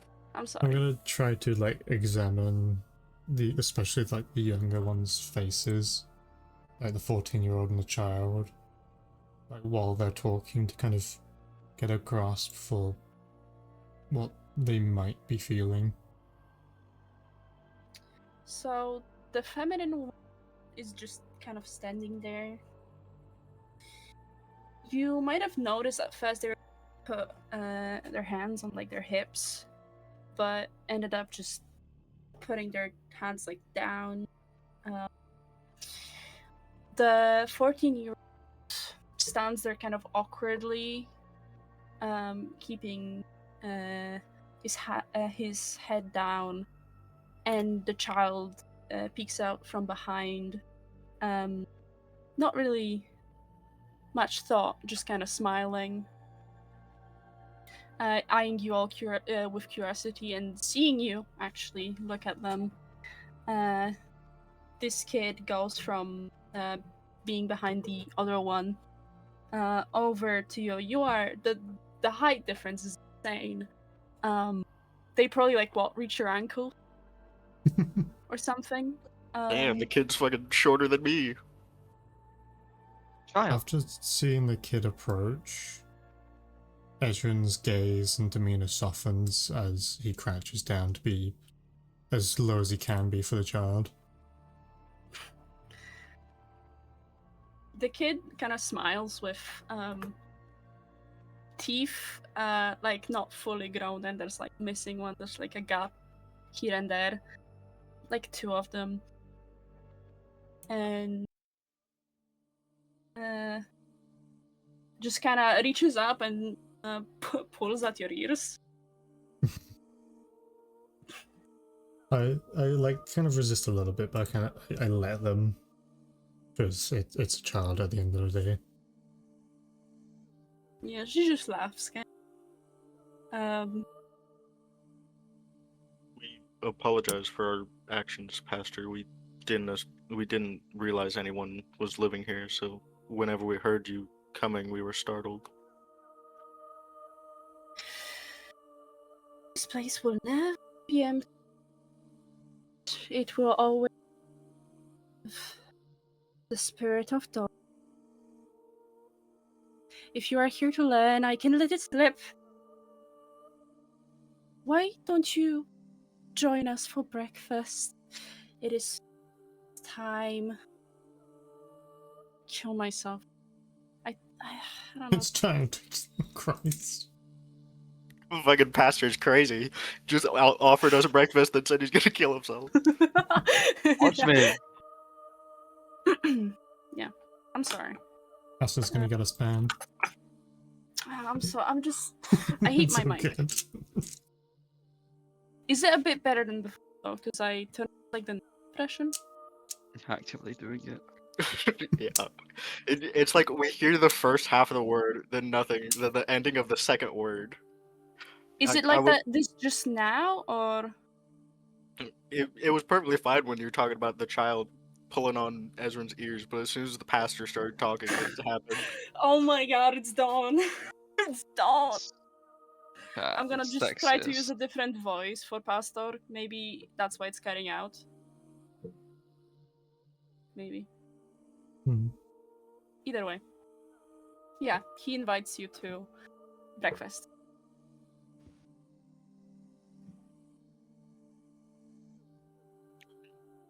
About my friends here, but I'll take you up on the offer for breakfast. I'm gonna follow the lead, kind of like if the child's leading me, I'll let them, but if like not, then I'll just follow the group. Okay, give me a second. Do you wear okay, so on your picture thingy, you do have like those hair decoration thingies. Are they canon? They are indeed canon. Yeah, so roll me a dex saving throw. Fucking avoid half your hair getting ripped out. That is a 9. That was a 2 on the dice. Oof, that's a 19. The Yeah, crazy so thing is, I got a +7 in this. as you're standing up, this child slightly jumps up and grabs onto one of those decorative pieces on your hair. It hurts a bit when they pull down, possibly pulling out a few hairs because of how it's like it stays there obviously normally, so it's logical it would do a bit of harm there. And then with very evil giggles starts running away. Children.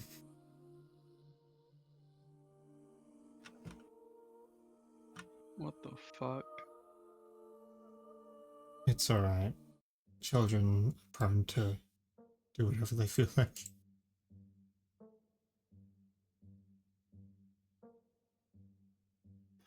And so the pastor, doing a little bit of a like almost infuriated look towards the kid who runs off towards the left, claps his hands twice, and everyone almost like immediately reacts, turning start going towards the left. At least everyone from those similar looking to one another people that seem to be the residents here.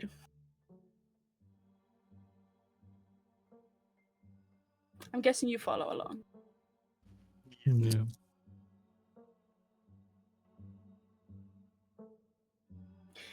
You walk into the room. It is a bit smaller than and instead of square, it's a bit elongated. As in the middle, there is a long table with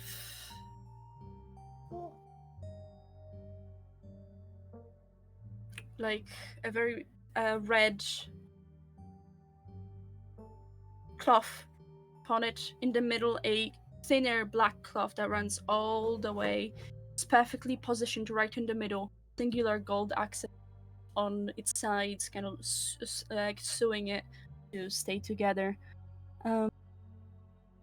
Multiple dishes on the table placed, kind of all perfectly in the very middle. A total of 8 chairs at this table,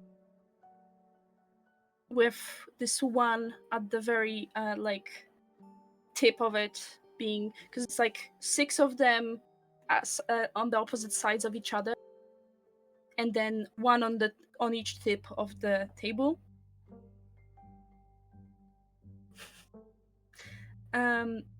One of the ones on the very tip is like more fancy. It's way taller. They are all wooden and have a red cushion on each one. Cushion. There's a plate made from black material before each chair, and ideally placed cutlery next to it. A few spoons, a few forks, and a few knives. It's like the full fancy cutlery set. All of the food also seems only in the colors of black and red. In fact, this is more almost like a dinner with what is on the table rather than a breakfast. The only really breakfasty thing being eggs, which the whites are white is black and then the yolk is red. There's a almost raw steak as well, like a set of them. There's some black pasta with something mixed in there that's like reddish and black. There's a salad. You're pretty sure that's beetroot and some other plants you can't really recognize, maybe because of their coloring. There's already also one person at the table that you haven't seen before. A girl, it seems, with white hair, only the like side bangs, like the long one, black, with yellow eyes and a gothic black dress. Her look empty as she kind of just stares at the plate.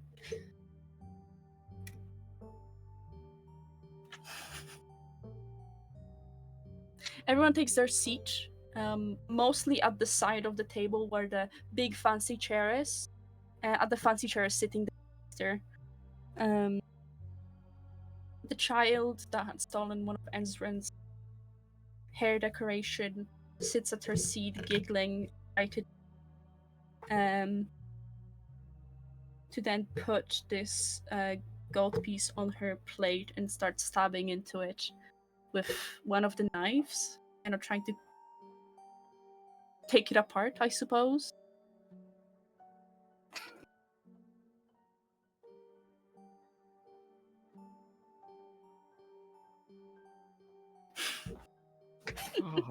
Oh,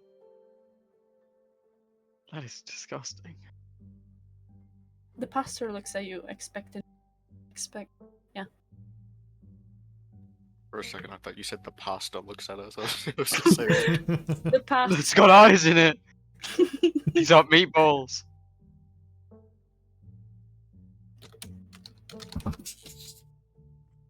take a As, seat. So other people filling their plates. Nope. Okay, I'll I think just they're sit waiting for there. us to I'm sit just gonna, here. yeah, I'll take a seat and follow everyone else's lead. I'll just sit and wait patiently. Sitting. So you are kind of ideally all filling all seats, as there's 8 of them. There's 3 of you here, and there's 5 of those people here. So it's kind of all the seats are filled. So when you sat, there was one spot on like the left side of the table. There was one on the right side, and one the other tip. Who sits where? I'm going to sit as close as I can to the child who stole from me. So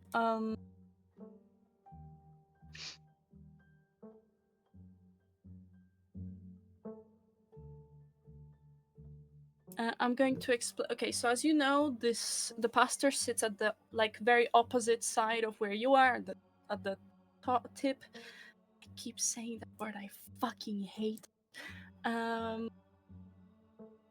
Then, to the left is the oldest feminine-looking person. To the right is this the 14-year-old.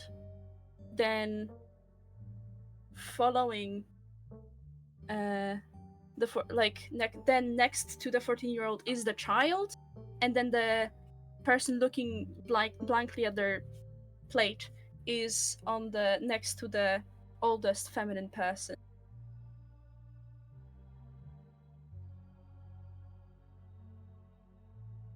I'll sit on the right side. I guess I'm sitting in the very back.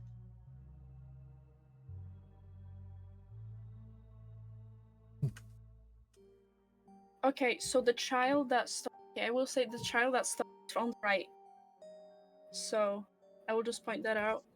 Then I will sit on the left, let Ezrin sit on the right. Okay. Alright, yeah.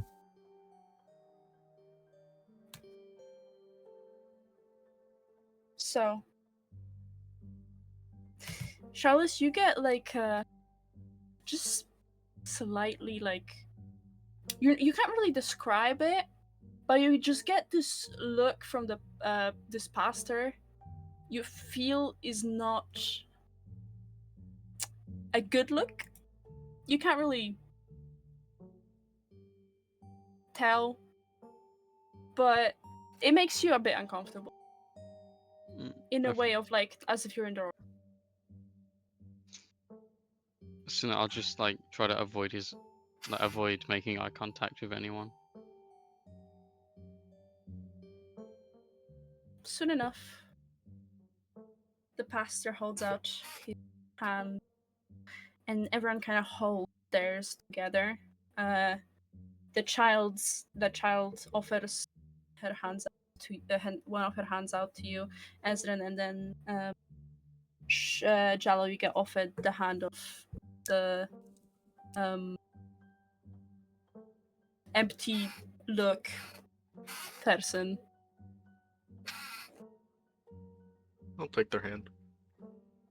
Same here. So you all hold hands, yes? Yeah. Okay. So the pastor then starts speaking. I would worried my mic will cut out. Essentially about how they will they are to consume this meal solely to keep living in this wretched world of the night, solely to keep living and make it to the day dawn.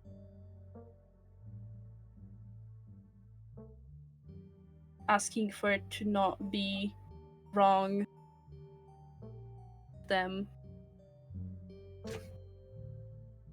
And after that, there is some none of you recognize, which all of the residents kind of say at once before they start eating silent. Would my comprehend languages still be working at this point?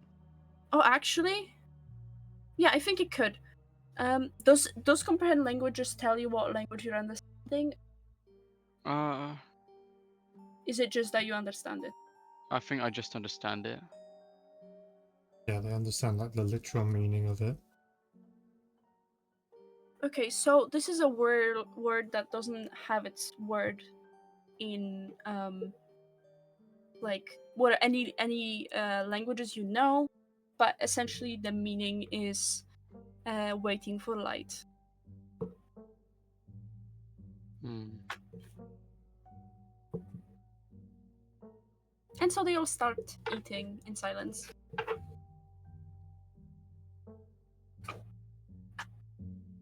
I'm going to take a fairly hesitant bite of whatever's on my plate. This is a thing where like you put shit on your plate. Everything is like in the middle. It's like a all-you-can-eat buffet type thing. We're eating Uh-huh. shit. Like sometimes there's like some passing around of the food. Gonna Yeah. have some like eggs and pasta, I guess.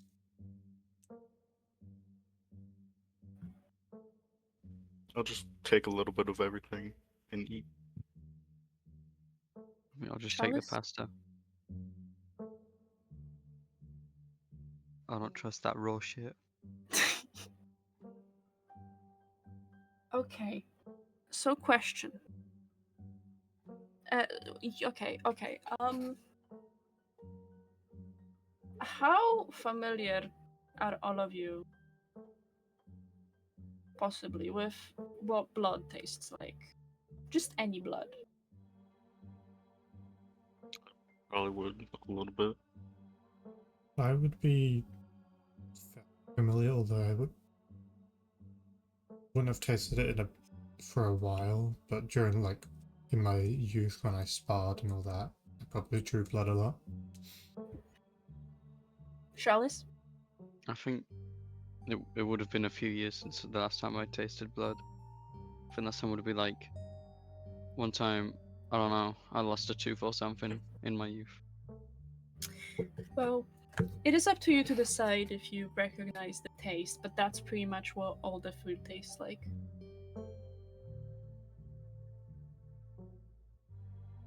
I'm going to do my best to stomach it and not make a scene. I'm gonna subtly cast prestidigitation to make it not taste like iron. Yeah, it's just a coppery taste, different Yeah. textures, same flavor. But yeah, you can totally do that. I'll just be eating it regularly. Yeah, it shows you probably get like a slight side eye spell.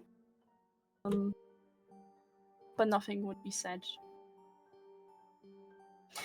There's a deathly silence for hanging over the meal. Nothing is said. Would you like to do anything throughout it? Because yeah, for now it's really just them eating. Just asking if you want to do anything. I'm gonna see if we can get the small child's attention and just try to politely ask back for my hair accessory.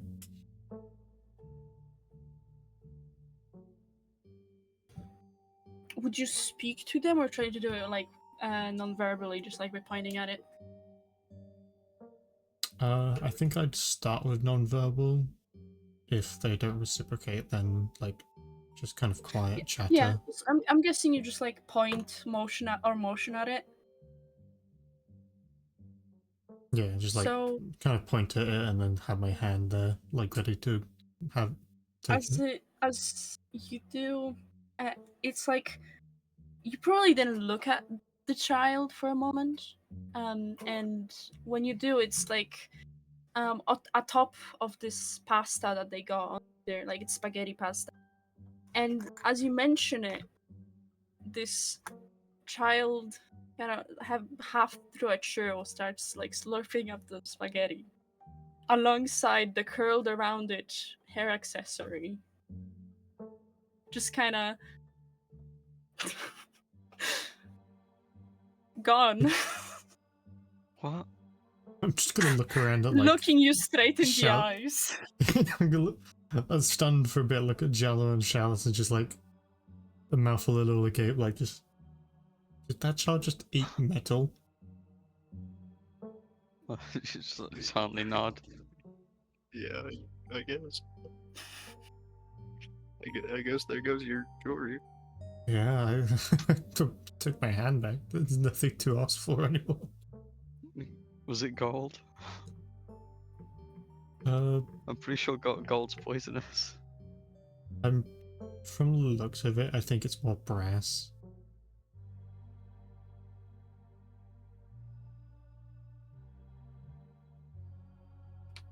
I think it's like an imitation type gold, but not actual gold. Mm.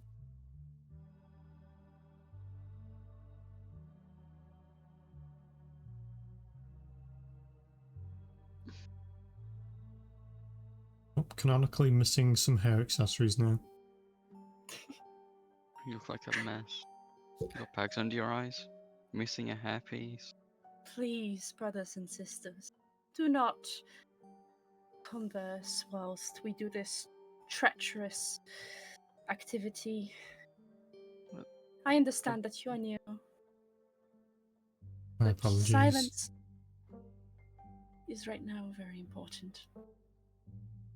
Under the table, I'm gonna have like my hands, these as like somatic components and cast message.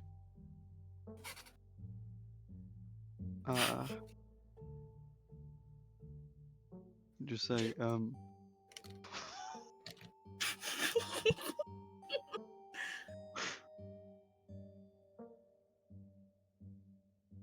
don't know what the fuck say. Conversation's so awkward, we don't know what to do. What the fuck?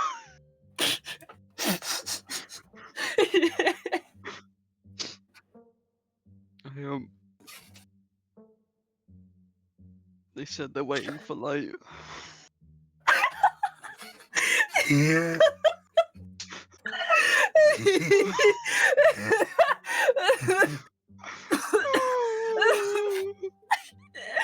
Chat, can we get that on stream? What? You're good? Yeah. I'm just imagining the deadpan stare, then the loudest fucking slurping possible as the gold accessory slowly goes into their mouth. Aww.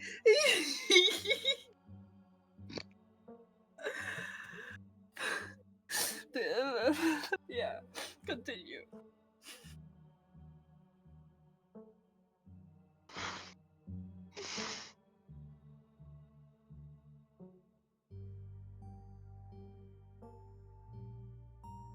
I guess I'll just keep eating in silence because they don't want us to talk. If they don't want us to respond to my message. You didn't Who send you- any message. Yeah, I you have said- to choose. We don't get to answer. Yeah, you What?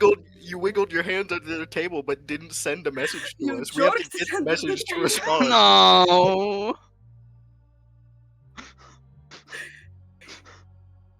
Motherfucker's like, I'm gonna send a message. Alright, to who? Yes. To who? What are you saying? I'll send it to both. I'll do one. I'll do Ezran, and then I'll do Jello. Yeah, but what are you saying? Huh? I said the thing they said. Waiting for light.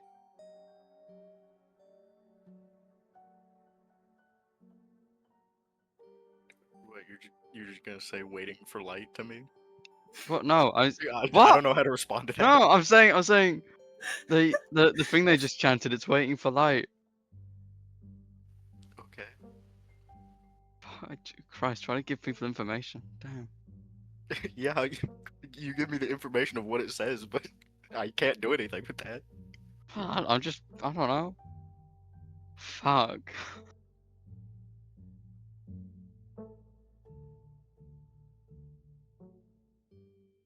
Chat, this is so serious. So, eventually, with like, you might not even know. I just saw you put it on the fucking. stream. Eventually, you you might even not notice it, but the pastor starts tapping like a finger a few times against the table, and everyone, no matter if they were in the middle of eating, just stop. He stands up. They do so. The rest also, and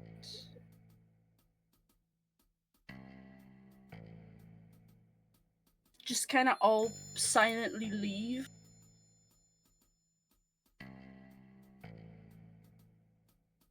This living room. I'm just gonna look at the others. Like, are we following? I guess. Are they leaving like the door open? I don't really know Yeah, what's going they're going back into the room where you guys met them. I guess we follow. We shall. Chalice.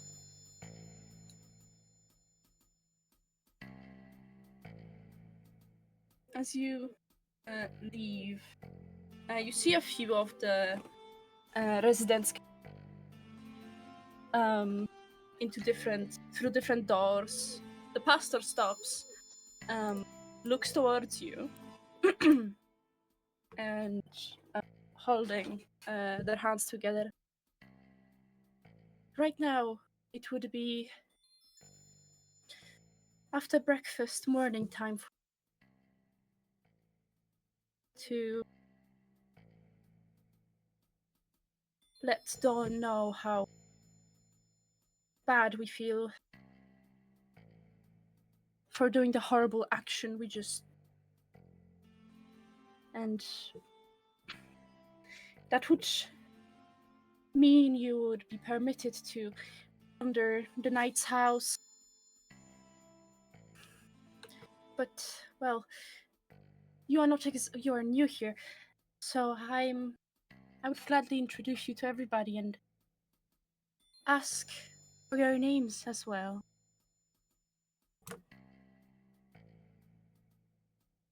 My name's Jolo. My name's Ezrin.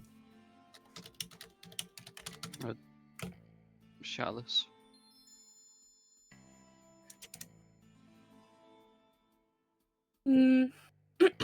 There's a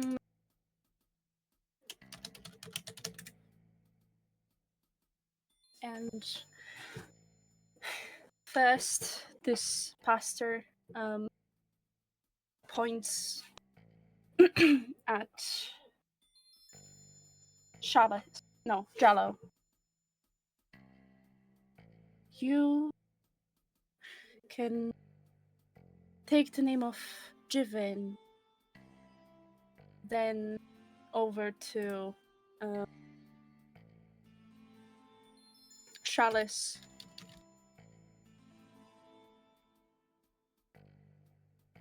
Fardin. And lastly at Ezrin.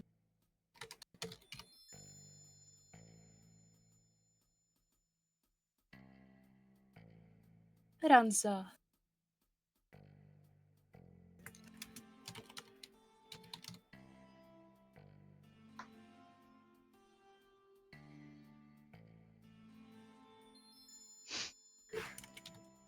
I am the simple speaker, the knight's home leader, if you wish to say a word more common to your use. My name is Zola. My brothers and sisters, you, I don't believe, have met before. The eldest. Is that a pigeon attack? Sorry about the eldest, Benry. She is the one sat my right, my left. The youngest, Amelika. Bafua was the one already waiting. Dining room, and Nendro was the one who came here urgently. Melika, when you visited us.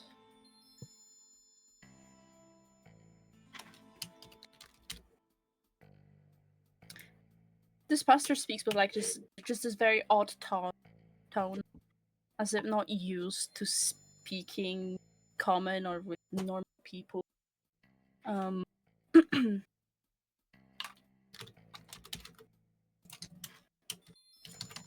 just kind of stands there after saying all that.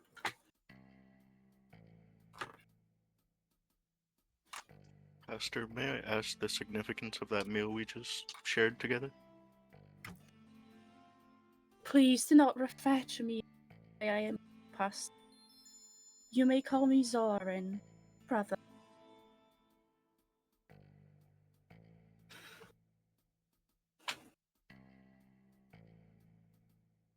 Oh, the treacherous.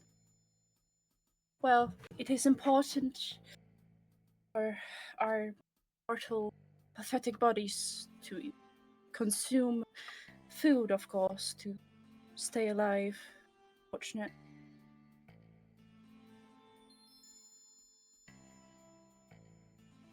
That's all they say. Thank you.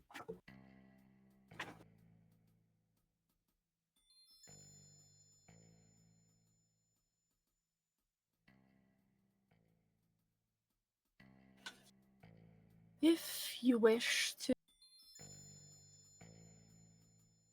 explore and mourn in peace, find yourself a place for solitude, there is no issue. Feel free to go ahead and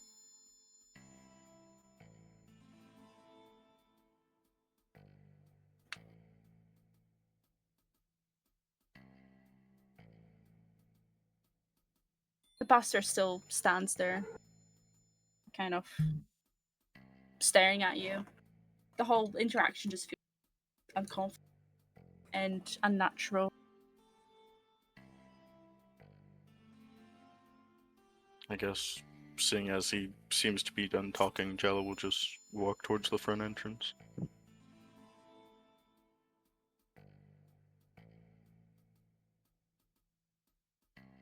The front, as in like the egg, like to leave where you enter. Yeah. Okay. Ezrin, Chalice. I'm gonna follow. I'll be close behind Ezra. As you start heading towards the door, the moment you like get too close, you hear the pastor quickly hurrying behind you and speaking up. My brothers and sisters, where are you going? I do not understand. I think you might have confused the door. This is the exit. Oh, I'm sorry. I thought we were able to go where we wanted. Well, in the night house. Of course, not the outside.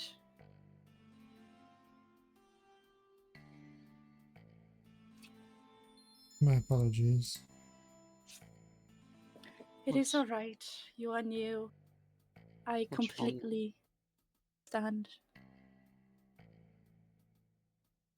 What's wrong with the outside? Oh, horrible place full.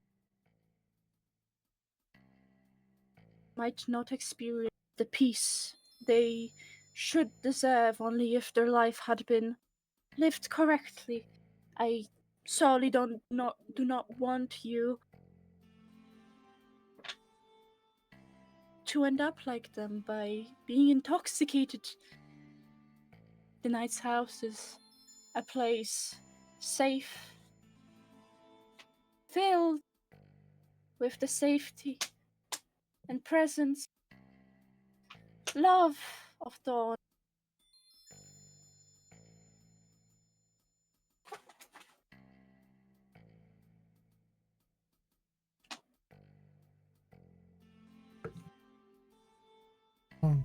Okay.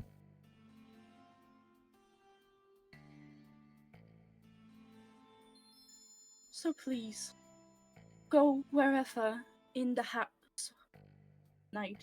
As long as it is not outside, I do not you harmed for eternity.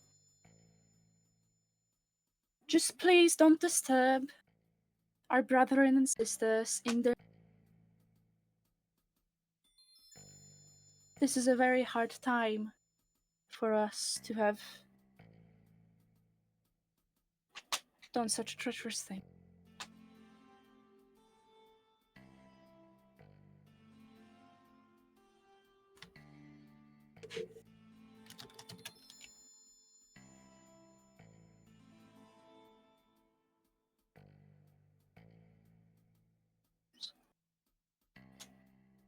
So I'm just gonna kind of wander around the main hall area for now.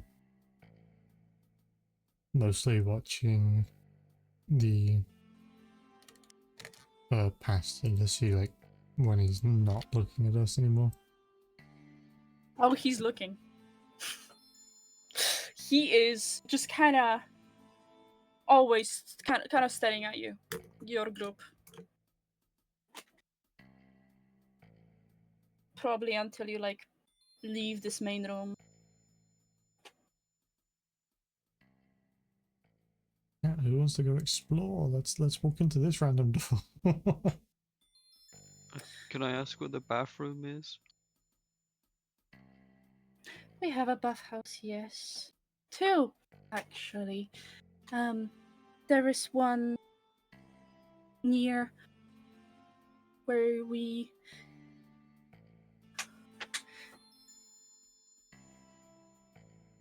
have just been. It's across from the table, and then one at the other side of the House of Night, kind of pointing to like the door. That's like the opposite of where you just been to eat. Thank you. We'll just slowly walk to there.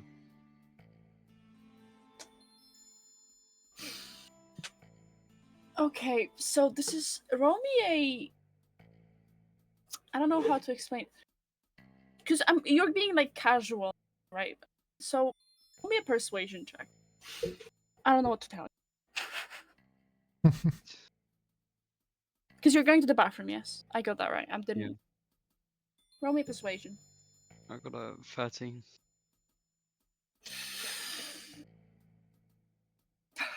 Okay. So, which bathroom are you going to? The where the dining room is, or the other side? Got the first one, dining room. Okay. So you walk, and the rest of you would actually. And the pastor looked away from you, and eyes full of Jello. And by this time, Jello, you probably went to the bedroom. But you do see that the pastor got to the dining room.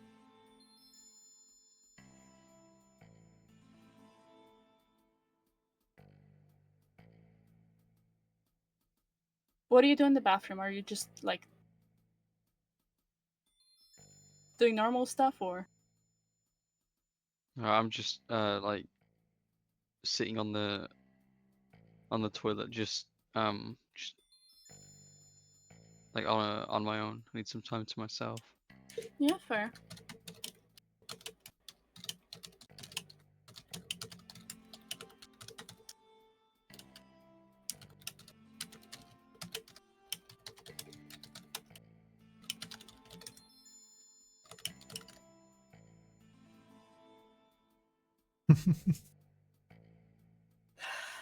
I'm gonna see if I'm able to find a room where just me and Jala can be in.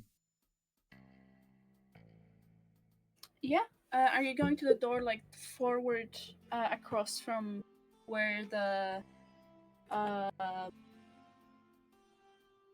entrance is, or are you going to the one on the opposite side of the dining room? The one near the entrance. Across from the entrance, you mean? That's where the pastor came from originally. Yeah. Yeah, you are met with like a spiraling staircase. Okay. I'm gonna like lead Jello this direction. I will follow him.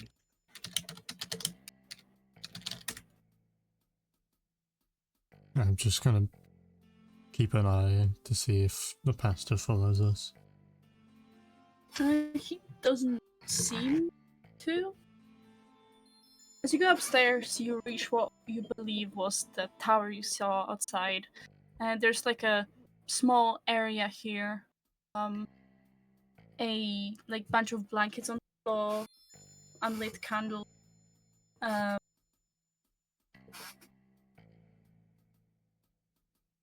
And there's also windows which are covered by blinds.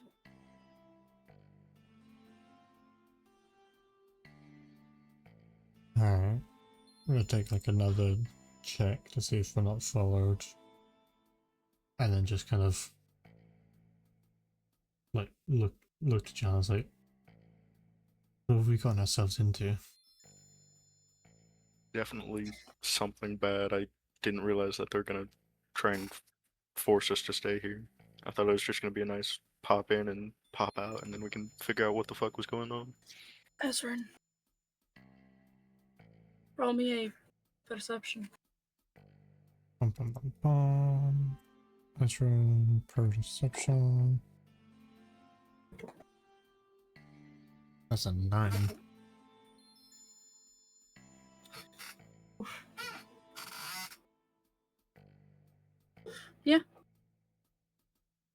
Yeah, keep going.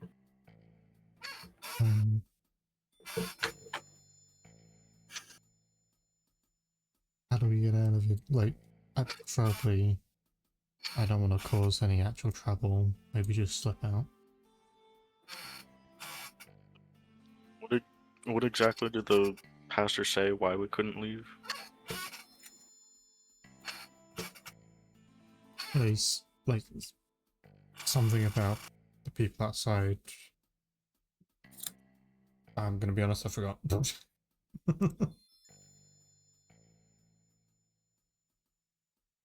A magical memory DM brain. Okay, he said that like the outside is filled with people who like don't listen, like don't go along with the ways of Dawn, and because of that, are going to possibly not earn the forever peace that Dawn wants to bring them, and just like that, it can kind of harm you, intoxicate you. The pastor doesn't want you hurt by the outsiders. I relay And most of that information. Concerning if they're gonna try and force us to stay here. But surely there is a way out of here, or at least a chance to slip out, because the pastor mentioned the boy whenever I talked about having the journals. So him and Tobias have at least somewhat been in contact to know each other. Yeah. I'd like to avoid any sort of physical alteration, especially with younger folk around. Yeah, I would prefer not to have to kill anybody or even harm them. Can I go over and check the windows, see if they're like locked or anything? Yes, there's locks on them. Are they like locks that need a key, or just like a regular window lock where you just flip it to the other side and then you can open it? They have a key on them. Like key lock. Alright, so probably can't get through the windows unless you know how to break locks or we break the window. breaking the window is trivial, but that's going to attract a lot of attention. So, in this moment, as you're talking, what you thought was a pillow underneath the blankets kind of turns around, facing towards you. The blanket still over kind of her head is the little kid grinning towards you. What you breaking? Nothing yet. We're thinking of planning an escape route. That's fun. And gets up, kind of trying to look out the window. A bit short for it. Give him a boost. Oof. Yeah. As you do that, they can reach the lock and just bites onto it.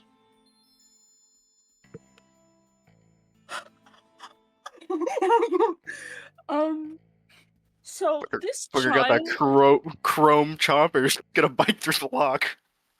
That's a 30-20. So this child bites onto it, and you hear like a groaning noise from metal, and then a slight, like, almost snapping sound as whatever space was inside it for like the key just kind of like got squished together, which probably makes it more locked, but at the same time could be easier to break off now that it's in the middle, just kind of squished together.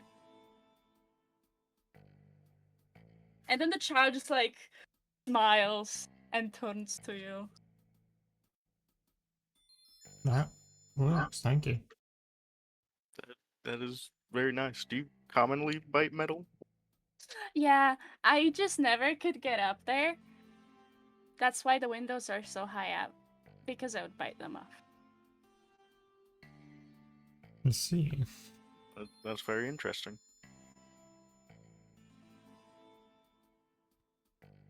Could you perhaps go get our friend that went to the bathroom downstairs? The frog? Yes. What the you call frog. me?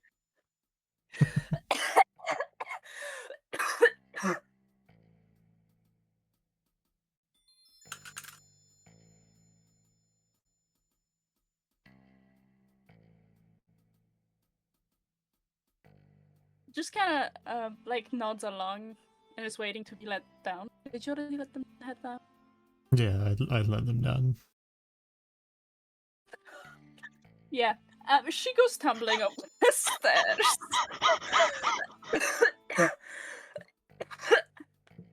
Yeah. Down the stairs. Jeez, is she canon?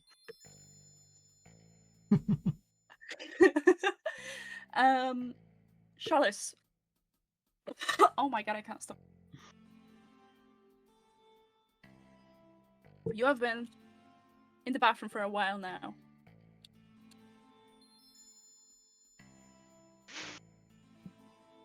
I would have just been doing breathing exercises because of how uncomfortable. What the fuck's his name? Oh, fuck, I don't know either. Zalaran. Yeah, that guy. That one.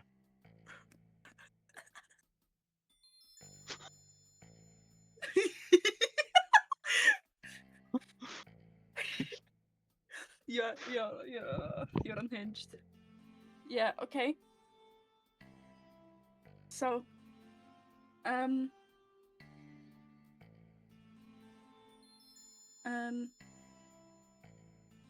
long do you think it would take you?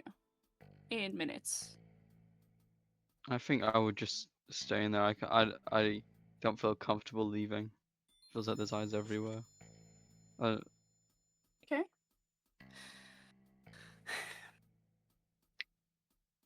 You had peace pretty much, like nobody bothered you or anything.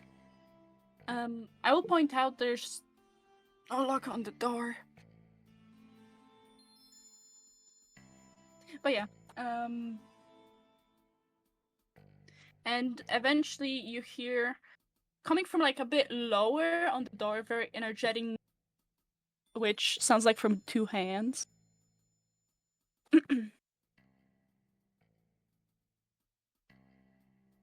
Hello? Just keeps knocking. Very energetically.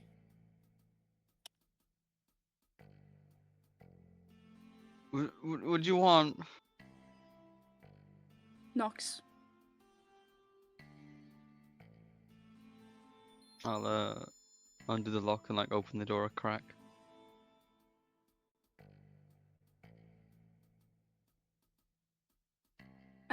Behind it, you see the child that ate Ezrin's jewelry, just kind of standing down there, grinning at you. A bit further behind, you might notice that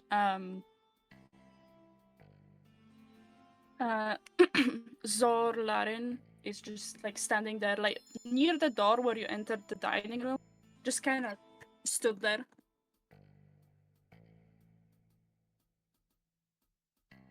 I'll just look at it. Yeah. You're? Oh wait, no, I didn't say that. How tall are you?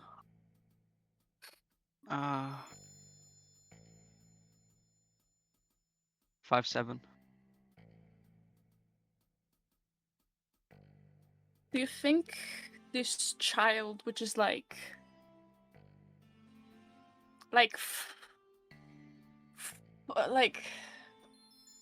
We got this. 40 feet, 40 40 feet. inches, like, let me do that 2 inches. I'm so sorry. 40-foot tall metal eating child. I'm sorry. I went wrong. So that's 40 inches. Do you think this fucking child would reach your hand? Probably. Yeah. Yeah, just kind of grabs your hand. Huh. Tries, like, starts dragging you. They open the Do you door first, resist? don't they open the crack? Yeah. You resist? Yeah. Yeah, roll me a... I'll take this as a grapple, so that's... Strength? Question mark? Okay. It's acrobatics or athletics in it. Oh yeah. Yeah, sorry. I'm not good at that, but yes. I got a 17. Ooh, okay. Yeah, you do manage to get out of grapple. The child, like, looks at you and stomps its foot, and then, like, kind of slightly jumps to reach the knob with its teeth and starts biting at it. Oh. Why do you... Zolarin? Yeah, he already started.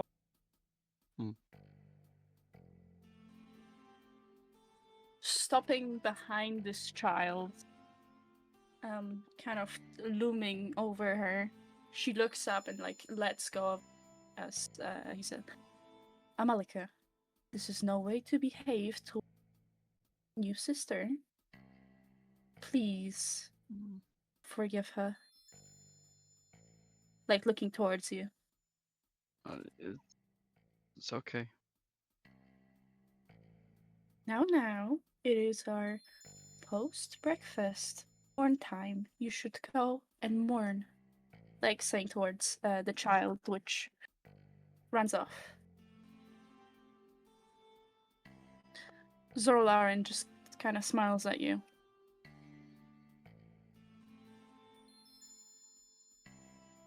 Through the crack.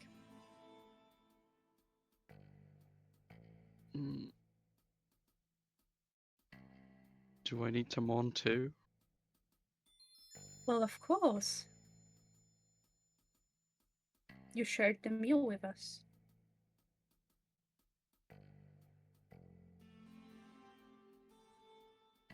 Is there a specific place? No. You may mourn wherever. It means heart will be able to reach the bring over your sorrow, doing the horrible things you have done. I see.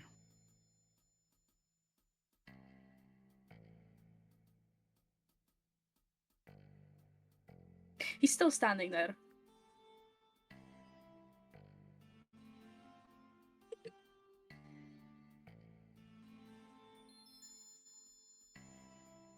I'm just gonna slowly close the door.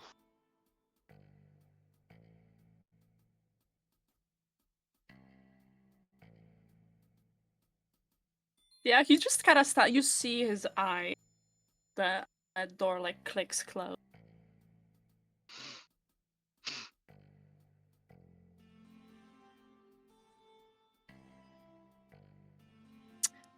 Chalice, not Chalice, fuck. Jallo and I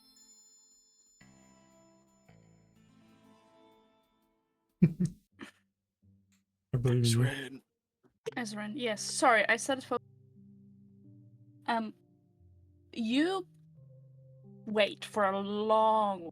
Don't get me like this child never comes back. Ezrin, I think we've been ditched. Yeah, I don't know why we relied on the child. That is a good point. We probably should have thought that through better. At least told the child to tell Chalice that it's us trying to get them to go with them. Should we go find Chalice ourselves? Yeah, I think that'll be best. And then we'll try and find another secluded area. We're gonna go looking around. Okay. You head. Like you're going downstairs as this like area is like the stairs up to the tower. And find yourself back in the like main area, like the statue room. You don't see a trace of this child, but you do see the second oldest person, the one the pastor mentioned, Bainre. Or Bainre. Seems to have different spellings. Well, by something said. Kind of there, looking at the statue, holding their hands together, kind of low.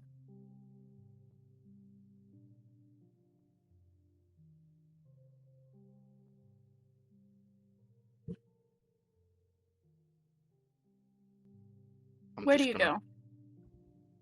I'm just gonna go looking around, trying to find a trace of where Chalice went.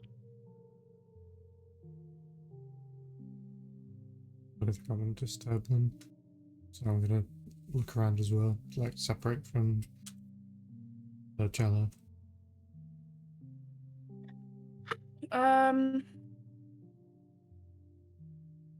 Okay, tell me what your body language looks like. Please, both of you. My body language is, say, like hesitant, like motions mixed with kind of looking around as if taking in everything I could see. Jello's body language is more nervous, just like walking around trying to not look at anybody. Just trying to focus on the goal of finding Chalice. Okay, which one of you goes to the dining room? Because like there's two ways to go. There's the dining room and there's the other room that you haven't entered yet. Who? I think I'll go dining room. Okay, Jallo, as you head towards since you're partying, I'm guessing you head towards the room that you haven't been in before, which is where the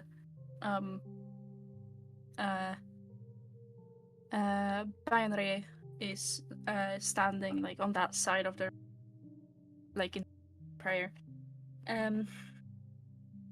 She like eyes you and kind of follows behind as you go into this room. What you enter is like this something alongside the room living like a living room, but not really. It's really empty. All it has is just a bunch of books, a fireplace which isn't lit, no windows, and like a hallway leading to the left, a few doors. This girl follows you into this room. Hello there, Sister Bonry. Have you perhaps seen...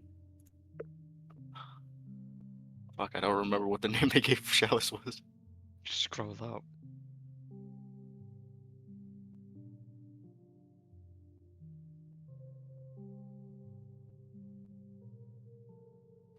I don't remember what the name they gave Chalice was, so I'm just gonna say Chalice.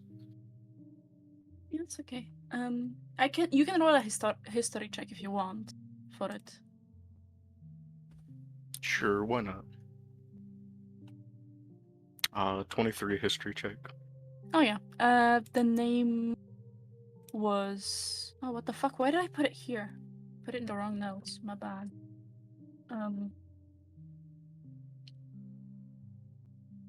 It was Farden.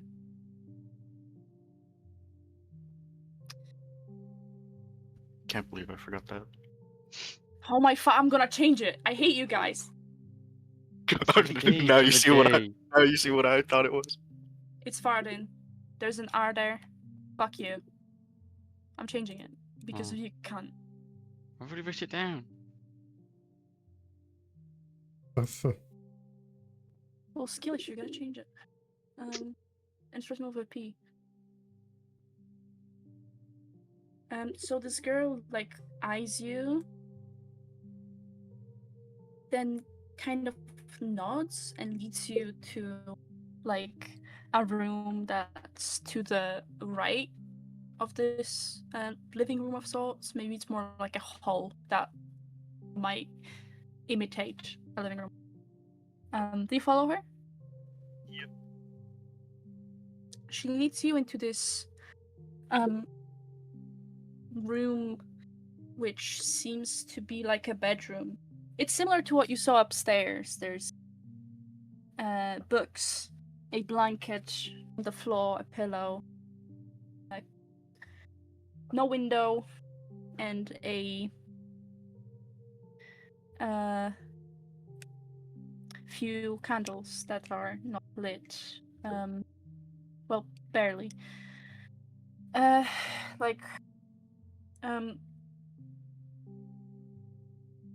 You don't see Chalice here. There's no other doors here either. She closes the door kind of behind you. And where did you get that book?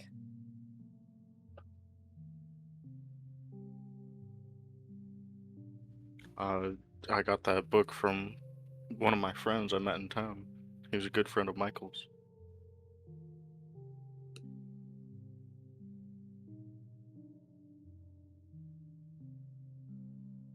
There's a long pause. Kind of looking at you.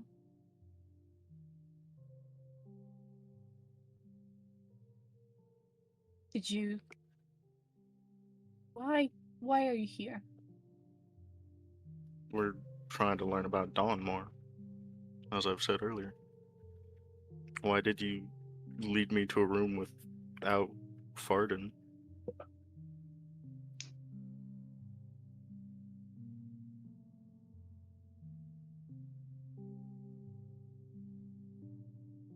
Are you just looking for information? That is the main goal, yes. You're not planning to join the knight's house, though, are you? If I'm being truly honest now, I was not planning that. I just wanted to learn about the Dawn and figure out what's going on with this town.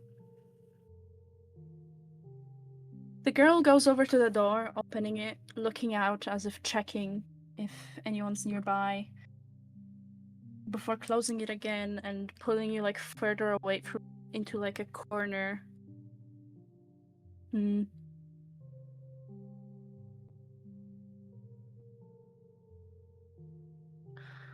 Zorlarin won't let you out. Definitely not if he can stop you. He didn't want to let Tobias out either. Her tone seems like less soft now. Less like is it less like forcedly soft? More natural. Why is that? Why is he forcing people to stay here? Is he forcing you to stay here?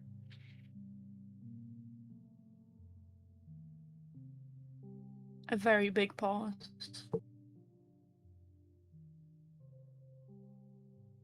We are believers of Dawn, but I know this isn't the lifestyle for everyone, and you probably don't want to be stuck here for good.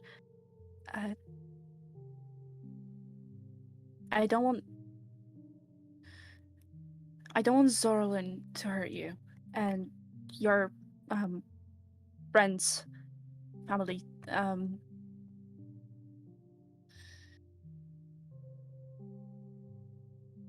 If you need a safe way out, I do know one. That way is?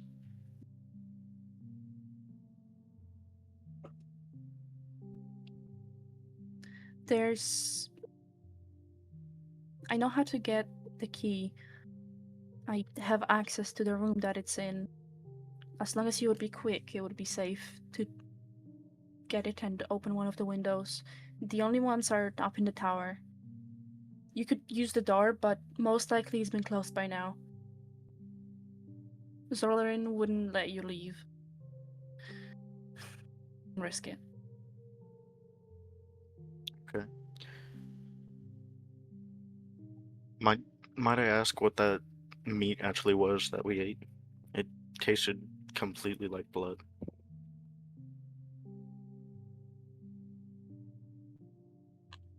I'm not sure. Zoldrin kept mentioning that it was an atrocity or grievous thing for us to eat that, but he seemed like he wanted everyone to eat it.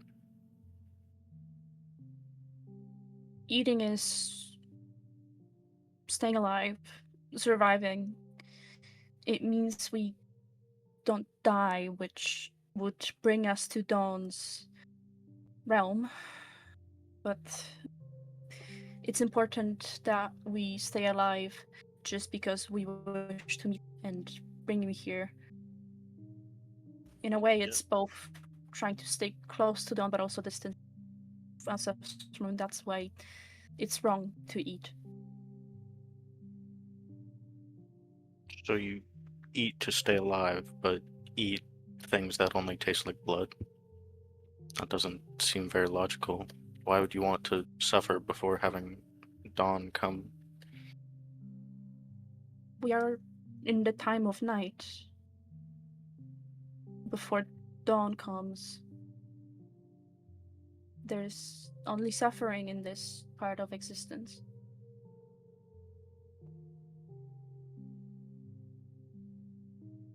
But why must there be suffering? Who's forcing you to suffer? Because the way I see it, you're just choosing. You're either choosing yourself or you're just choosing to believe Zoltran and staying here and eating raw meat. What is so bad about this night that is supposedly in the time of that is making everyone suffer? Life just can't be good until dawn comes and once and for all brings us all to peace. That is the saint words. That's the holy words. There's Your a lot of holy things words. I can't tell you. Not because I can't, but because I don't know. I understand that, but it seems like your holy words are telling you just to wait until your supposed god comes and kills you. That doesn't seem like a life worth living. The life worth living, well, it will come once dawn comes. This is not the topic. I do not want to elongate this talk. There is a good chance I might end up hearing it, and that'll be bad. Just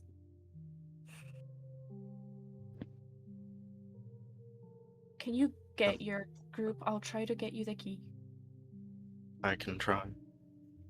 Do you have any idea where Chalice went? Or have you seen them around anywhere? I don't think so. I haven't seen. I've walked off the moment um, the meal ended. Thank you. I appreciate your help. Before you go, is Tobias okay? He's a little roughed up in the head, but for now we think he's okay still. We haven't seen him for at least a day and a half. Okay, thank you. Do you want Once you me to have give Tobias any message from you?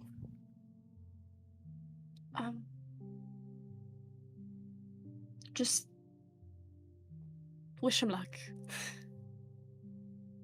I'll hang around this side of the building.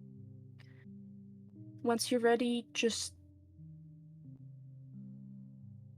as soon as I see you together, I'll get the key. Then you go to the tower, and I'll bring it to you. Alright, thank you.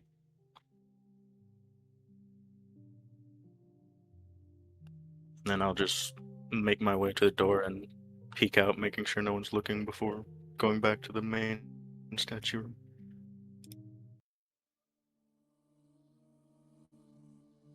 All right. You go. Meanwhile, Ezran, you went to the dining room. The first thing you would see is the pastor standing kind of to the left of the door. That's the only other door in this room, which leads to the bathroom. Just stood there, subtly smiling, gaze averting towards you the moment the door.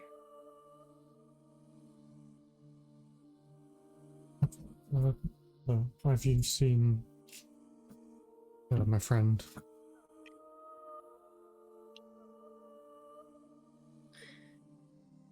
Well, we are all friends, family, siblings here in the knight's house. I have seen many of our brethren throughout the day. It does make sense. I should have clarified, my apologies. Have you seen the one formerly known as Chalice? We do not use the dirty names of outside here. Please stick to the proper name, Ranzar. And yes, I believe Faradin is currently mourning in the bathroom. Please do not disturb her. Okay. I appreciate that. Thank you for letting me know.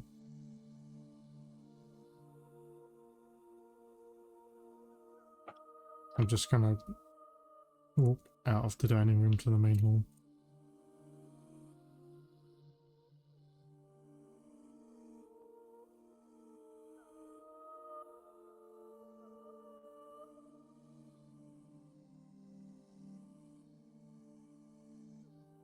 Again, what do you do? Sorry. After I've been told where they are, I'm just gonna walk back out to the main hall. Kind of look around for Jala. Yeah, Jello would probably be coming back after a moment. The girl that was praying there a moment ago, you don't. And yeah, Jello would exit the other room. Charlize, are you still staying in the bathroom? You probably heard through the door Ezran asking for you. I think a few seconds I tried. I'd open the door and walk out. You're right next to it, to the side, like opposite of where it opens. Instantly, the pastor stood there. Just kind of smiling. Sorry, I took so long. I didn't know you needed it. No, it is alright. I am making sure you're. Also, Brother Ranzar was looking for you. I'm not sure why, but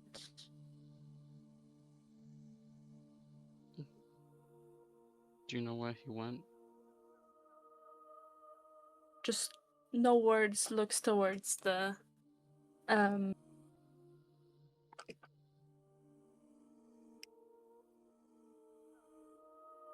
door that like leads to the statue room. Okay. Thanks. I'll just shuffle away. Yeah, you can feel his gaze on you as you walk off. And yeah, you leave the dining room and are met with all the teammates in the statue room.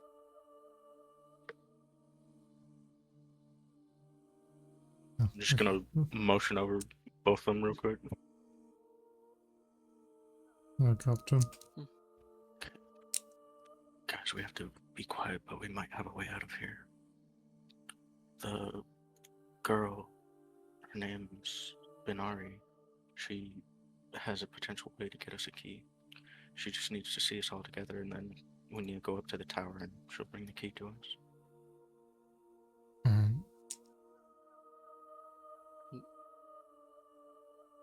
What about the window then? The key will unlock the window, and then we can somehow get out through there. Didn't the child bite off the lock? Not. Yeah, but there was multiple windows up there. I can just use knock. That's that'll let everyone know, wouldn't it? What I remember of a spellcaster's knock, it's very loud.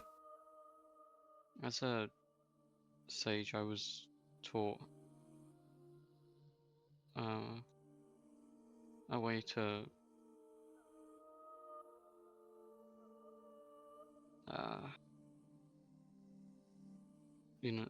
silence it. Can you silence knock? Could you roll me a perception check? Which one of us? All of you. 18. I don't think you I can have silence knock. Dirty 20. one of my meta magic options, subtle spell. Yeah, 23. But pretty sure that only does the spellcasting components. Yeah. Like, you can. Not the spell. It makes it so you don't have to talk to cast the spell or use your hands, but it still makes the sound as the action of the spell. Bugger. Yep. Rest in peace. It's like subtle spelling fireball. You don't talk to make the fireball happen, but you still see and hear the giant explosion of the fireball. Jill shot. Silence, yeah. How much did you guys get? 23 on my perception check. Jesus I got a fucking dirty Christ. 20. Okay. Shut up. Doesn't matter anymore. You all succeed. Fucking hell. So you hear and see the door to the dining room open. The pastor, Zorlin, gets out of it and then just stands next to, near the entrance door, just smiling at you guys. I'll give him a small, polite wave. I'm also gonna wave out. To my back turned. He just stands there. Oh, I'll whisper. He hasn't left me alone. He gives me the grapes. Send me. But then again, this whole place gives me the creeps.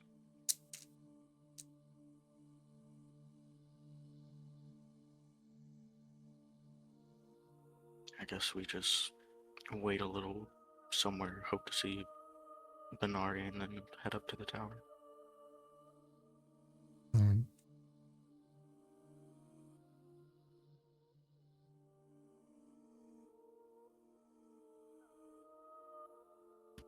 Just so it looks like I'm actually doing something, I'm gonna walk over to the statue and hold my hands together as if I'm praying to it, so that the pastor guy doesn't get suspicious.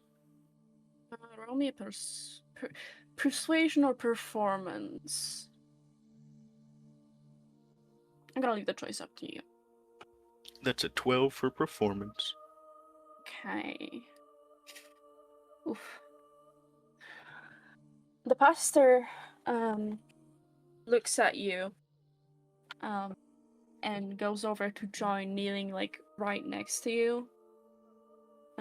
Also like seemingly praying.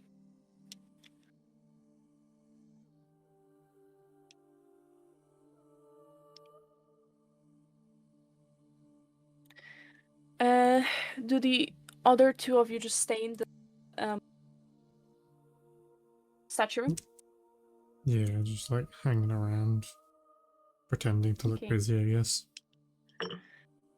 Eventually the door from the right side, which is like the room that's not the living room door opens. You see Binary. I say it different every time. Fucking hell. Binary walks through, holding her hands together, and just slightly smiles at you. Avoiding looking at Zora. I'm gonna take that as a signal, and I'm gonna separate from the group and walk off ahead first. You're going up this to the tower? Yeah, to Or the tower. But Jello, I'm making sure Charles? specifically to do it, like, not with the group. Mm-hmm. Jello, Charles, what do you do? Oh, would have Jallo seen that? I think I would have. Or I'd at least hear the door and assume it was Benner. Yeah. I'll just continue praying for a little bit before eventually breaking off and walking towards the tower. The pastor follows you.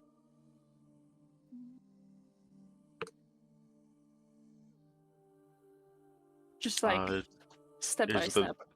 Is there something you need, Sir Lauren? No, it is quite alright, Jiven.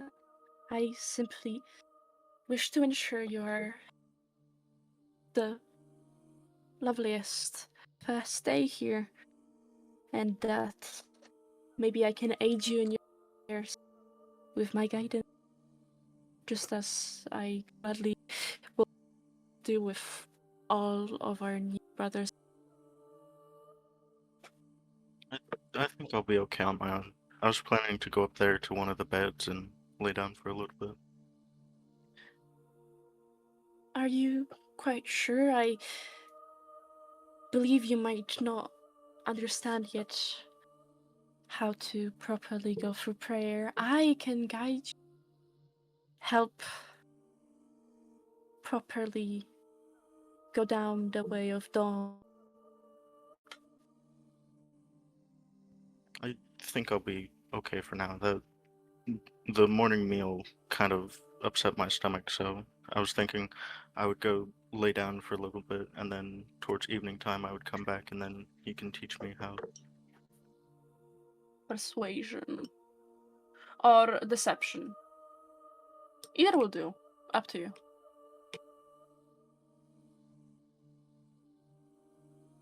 That's a 7, but I'm gonna use my heroic inspiration to try and make that better. Right. That is still a 7. That is fucking crazy. Oh my god, how? 7, 6, 7. 7, 7. He's using his powers This is to how I make you roll a pray. 6 or 7. This is how I pray. The pastor doesn't reply, but if you keep going, he will just follow you.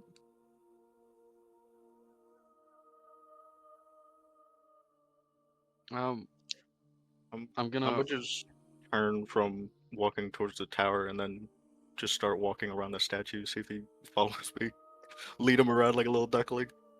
He does. He does, and as Oh. you do, he like opens his hands in the way he did when you first came here, and like murmuring something in a 6, unknown 7. to you language. Fucker's following me like a duckling and praying at me. I hate this. While he's distracted, I'm gonna go up to the tower. Roll me a advantage stealth check, cause like that he doesn't see you. I got a dirty 20.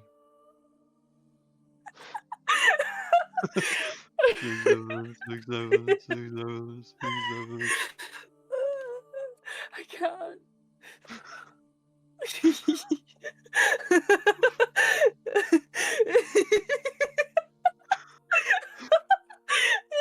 Is that Dawn? Is that Dawn? I cannot. You guys are psychopaths.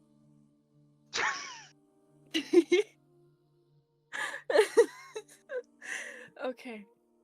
Take a deep breath. Whew. How much did you roll? Dirty 20. Oh, okay, yeah, you're fine.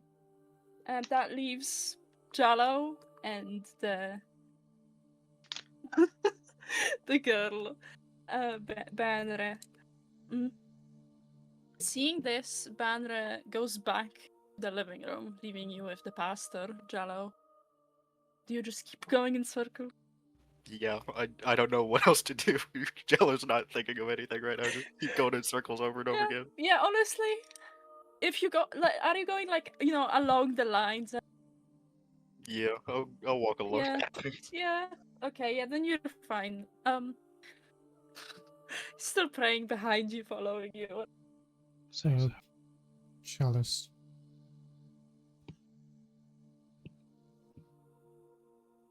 Where's Jalen? I thought they'd be here already. The pastor wouldn't leave him alone.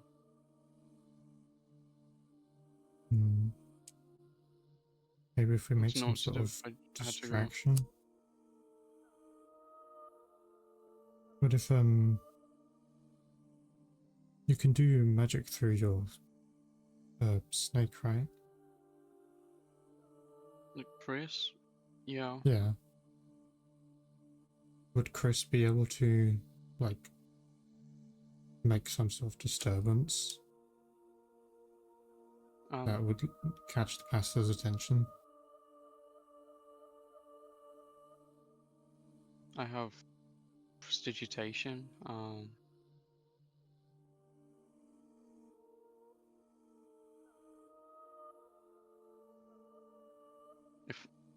If I cast alter, wait, no, because it's never mind. Like, maybe there's like many locked windows or something that a really loud sound could happen from. You want me to knock one of the windows open? Indeed. But like, my character didn't say that because they don't know.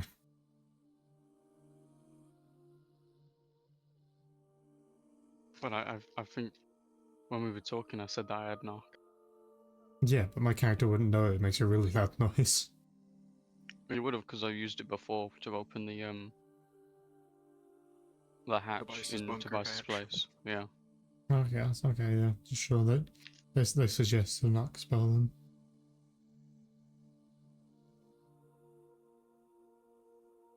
How far can you cast that from? You able to like do that somewhere and have 60 feet.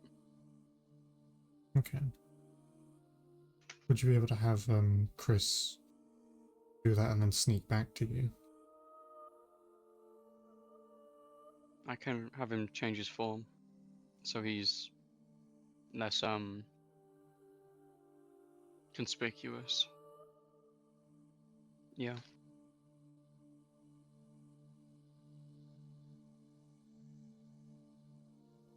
I think the sound of like a window or a lock being undone would definitely draw the attention of the pastor. Mm-hmm.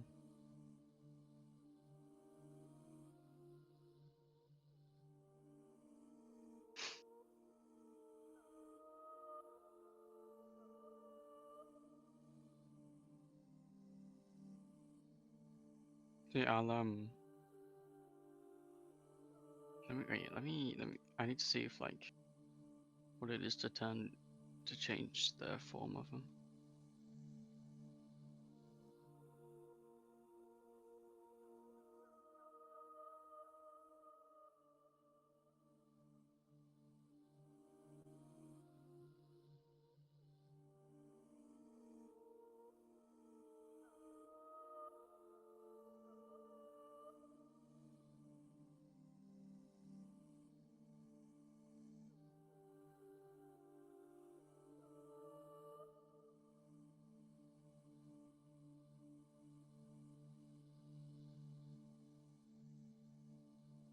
Yeah, Hello. I'll stop.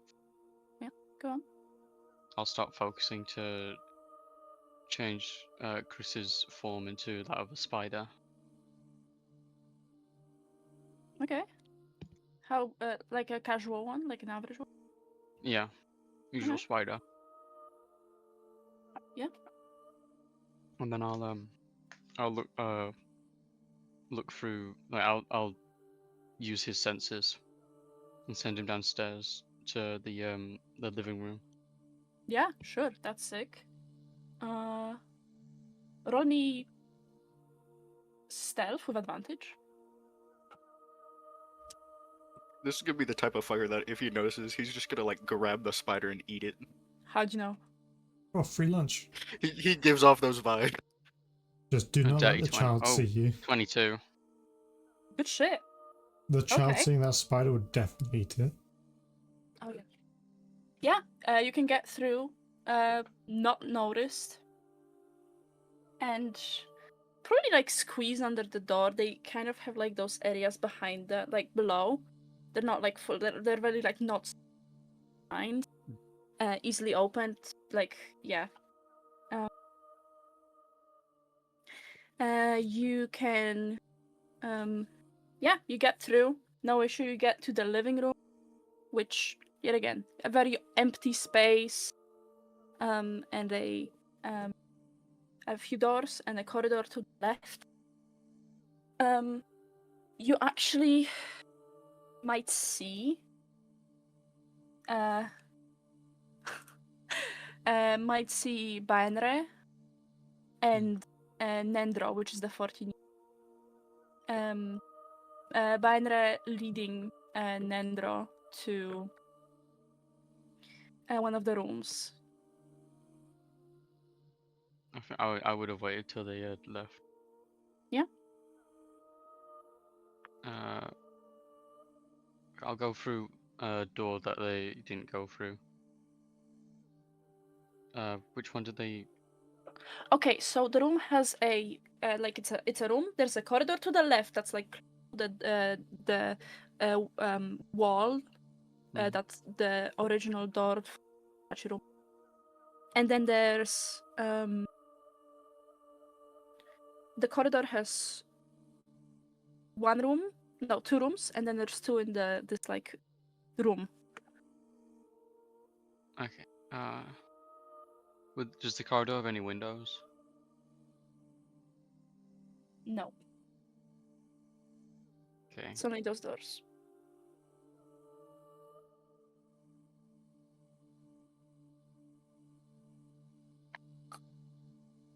I'll go through the door closest to me. Okay, yeah, that would be the one of the one that they didn't go through. That's not in the hallway. That is living room back area. Okay. Room pretty much the same as the one you saw. Oh, actually, went on the. It's no window. Some books. Actually, if I manage to sneak away, could I go to the bathroom that I was in earlier? Would that have had any windows in it? No, the only windows on the tower. Damn. There's just doors. I think I've done locks in my work still. Find his secret hidden hatch. Does the spell need a lock? It needs a locked container, I think. The object can be a door, a box, a chest, a set of manacles, a padlock, or another object that contains a mundane or magical means that prevents access. Non-magical? Non-magical or magical. Could be either. There is a door that seems to have a magical lock.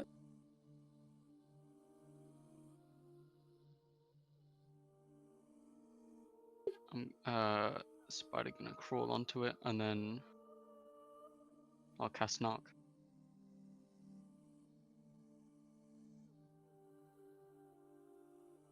Yeah? It makes a noise, I believe. Yeah, I think it'd be hard up to 300 feet away.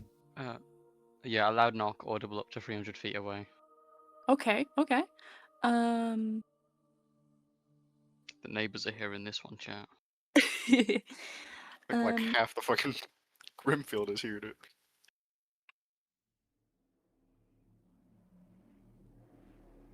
You do that, and Jello, you hear this noise, and instantly Zorlaren pauses, like almost like a deer in headlights, turns the door lead living room, and starts going there in a both slow yet like and a bit of a pace. Just after I've cast a knock, I would have Chris just like run away from the scene of the crime. Yeah, you rolled really well, so I'm not gonna have you roll for it. And Zorin rushes to this room, so much so his footsteps can be heard, like even in the statue room. As Chris is sneaking away, you might see Nendro and Banre peeking out, and Banre like quick follows after Chris. Not really following, but yeah. Jallo, do you like? What do you do once the pastor leaves the room? I'm gonna run towards the stairs and start taking them two at a time. Can your legs do that? Probably not. I'm probably gonna hit my shins a couple times. The fucker's gonna start crawling up one step at a time. Yeah, it's quick that Banre follows up after, visibly panicked, rushing. You can see she's practically horrified, but still follows you. Goes like by you. Andrew, why are you so scared? He's going to see that the key is missing. We have to hurry. You have to hurry. Just kind of trying to maybe somewhat like speed you up. Henry, how much trouble are you gonna get in for this? It doesn't matter right now. This is not the time to talk about this. Yeah, you'll probably meet at the top of the tower with Banra visibly distressed, but handing you out the key, which is golden, a very gothic design. Even like the like key itself, the pointy things that open the lock are like the same on both, despite its complicated design.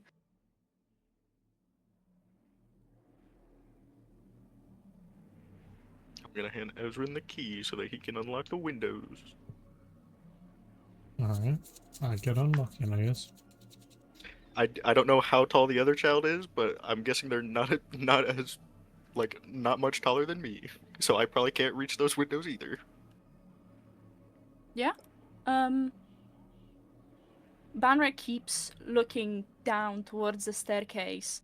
You can see like her hands clasped, and she stopped in infernal to herself. And Ezrin, you do open the window. I help everyone out before going through it. Yeah. You do that as with each person kind of out the window, you hear steps getting closer and closer. They sound like rather fast, like running, thumping against the stairs. As Benra, who still stays inside, closes her eyes, looking hands which are clasped and like just like keeps murmuring in this unknown to you language. You're able to escape right now. I kind of All get three of you. halfway through the window. As I look back to Benra, and I like offer them like, come with us. I can't. Go now. I've like a moment's hesitation, but I listen and I head off. I leave the key behind with them. You find yourselves on the roof, where you do have to, like, all of you have a bit of a jump. It's not that much of an issue. Actually, all of you do me a dex saving throw for your landing. 14. I'm going to use my reaction to reduce any falling damage by 20. Yeah, how much did you roll for your dex save? I get 18. 18, Jello, how much was that? 14. Okay, Chalice? 14. Okay, Chalice and Shallow, both of you take 2 damage from the fall. And I'm gonna say you lose 5 feet of speed for now on, due to just like 1 damage to both my ankles. yeah. I rolled both my shins.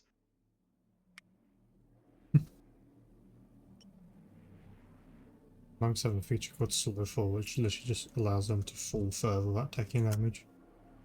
Ooh. Oh, your roll's fine anyways. So as you fall, you can start like running. You'll probably have to make another jump to get off of the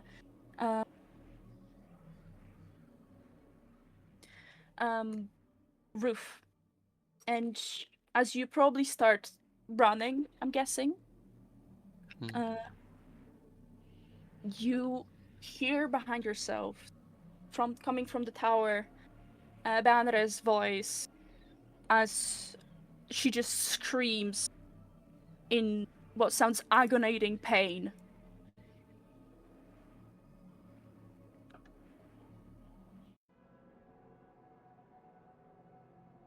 Is it safe to say that Chris would still like be around the tower? Do you think in he view of this? stayed and then? I think Like- the time that it would have taken, it wouldn't have caught up to me yet. Yeah, sure. That's cool.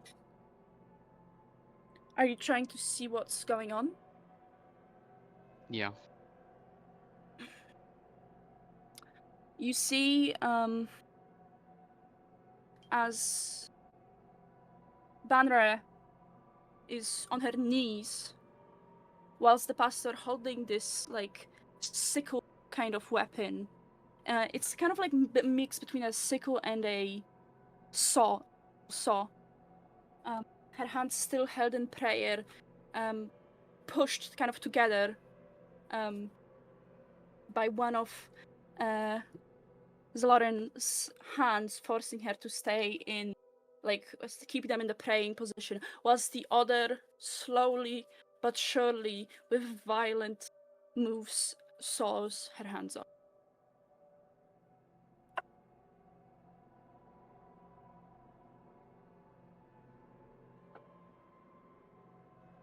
What do you do? Do you relay any of this?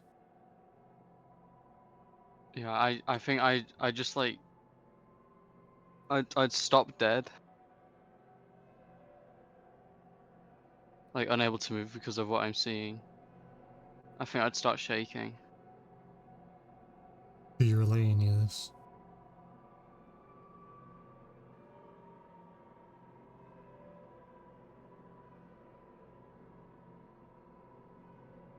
No. Seeing as he's How stopping, old I'm is just gonna she? stop and look back at him. How old did she look?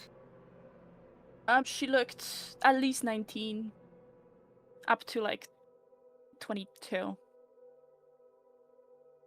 Alice? I know Chris is still in there. What did she scream for? I don't think Chalice can hear you when he's looking through Chris.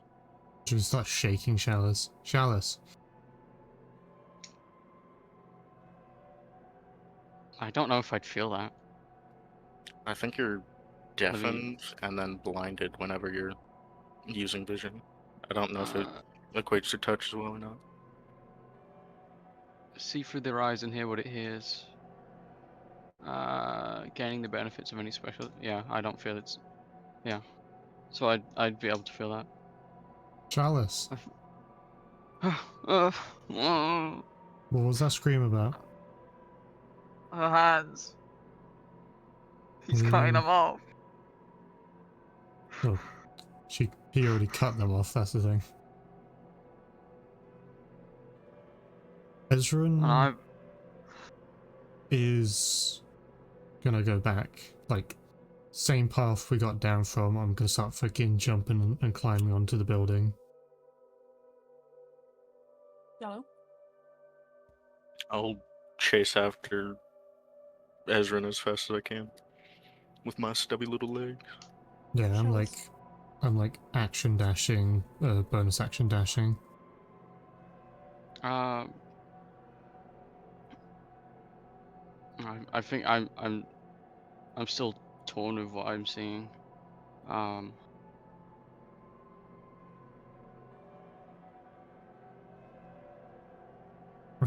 For me, that's 160 feet within those 6 seconds.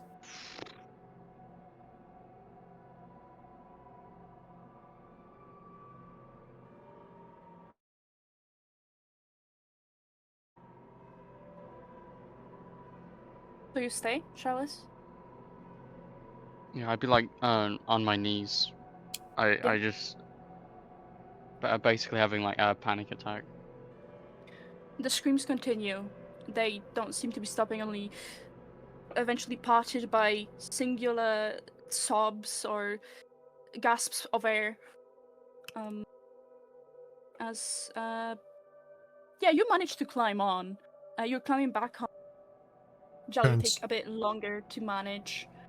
And you end up on the back on the like window, able to just kind of like be on it with your knees, seeing this horrifying sight of one of Beandra's hands on the wrist, like partially cut off, the bone practically already fully just sawed off, with whatever flesh is left there, keeping it hanging. She's sobbing, but whatever twitches of resistance there are barely there. She can't move, just keeps screaming and in an unknown to you language, eventually begging for him to stop. And then the pastor looks up towards you, seeing you come back. And those maybe insane, sometimes maybe over happy, creepy eyes never seem to, even if they were upset at you, never seem to hold so much pure hatred. Those eyes don't even feel human to you. It's like an animal looking at its prey. As this is where we'll end session. Wait, can I add one more thing? Yeah? Ezran is looking at him the exact same way right now.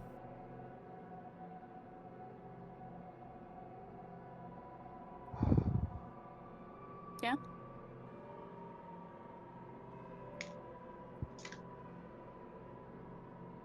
It's a look of hatred to hatred. Mm-hmm.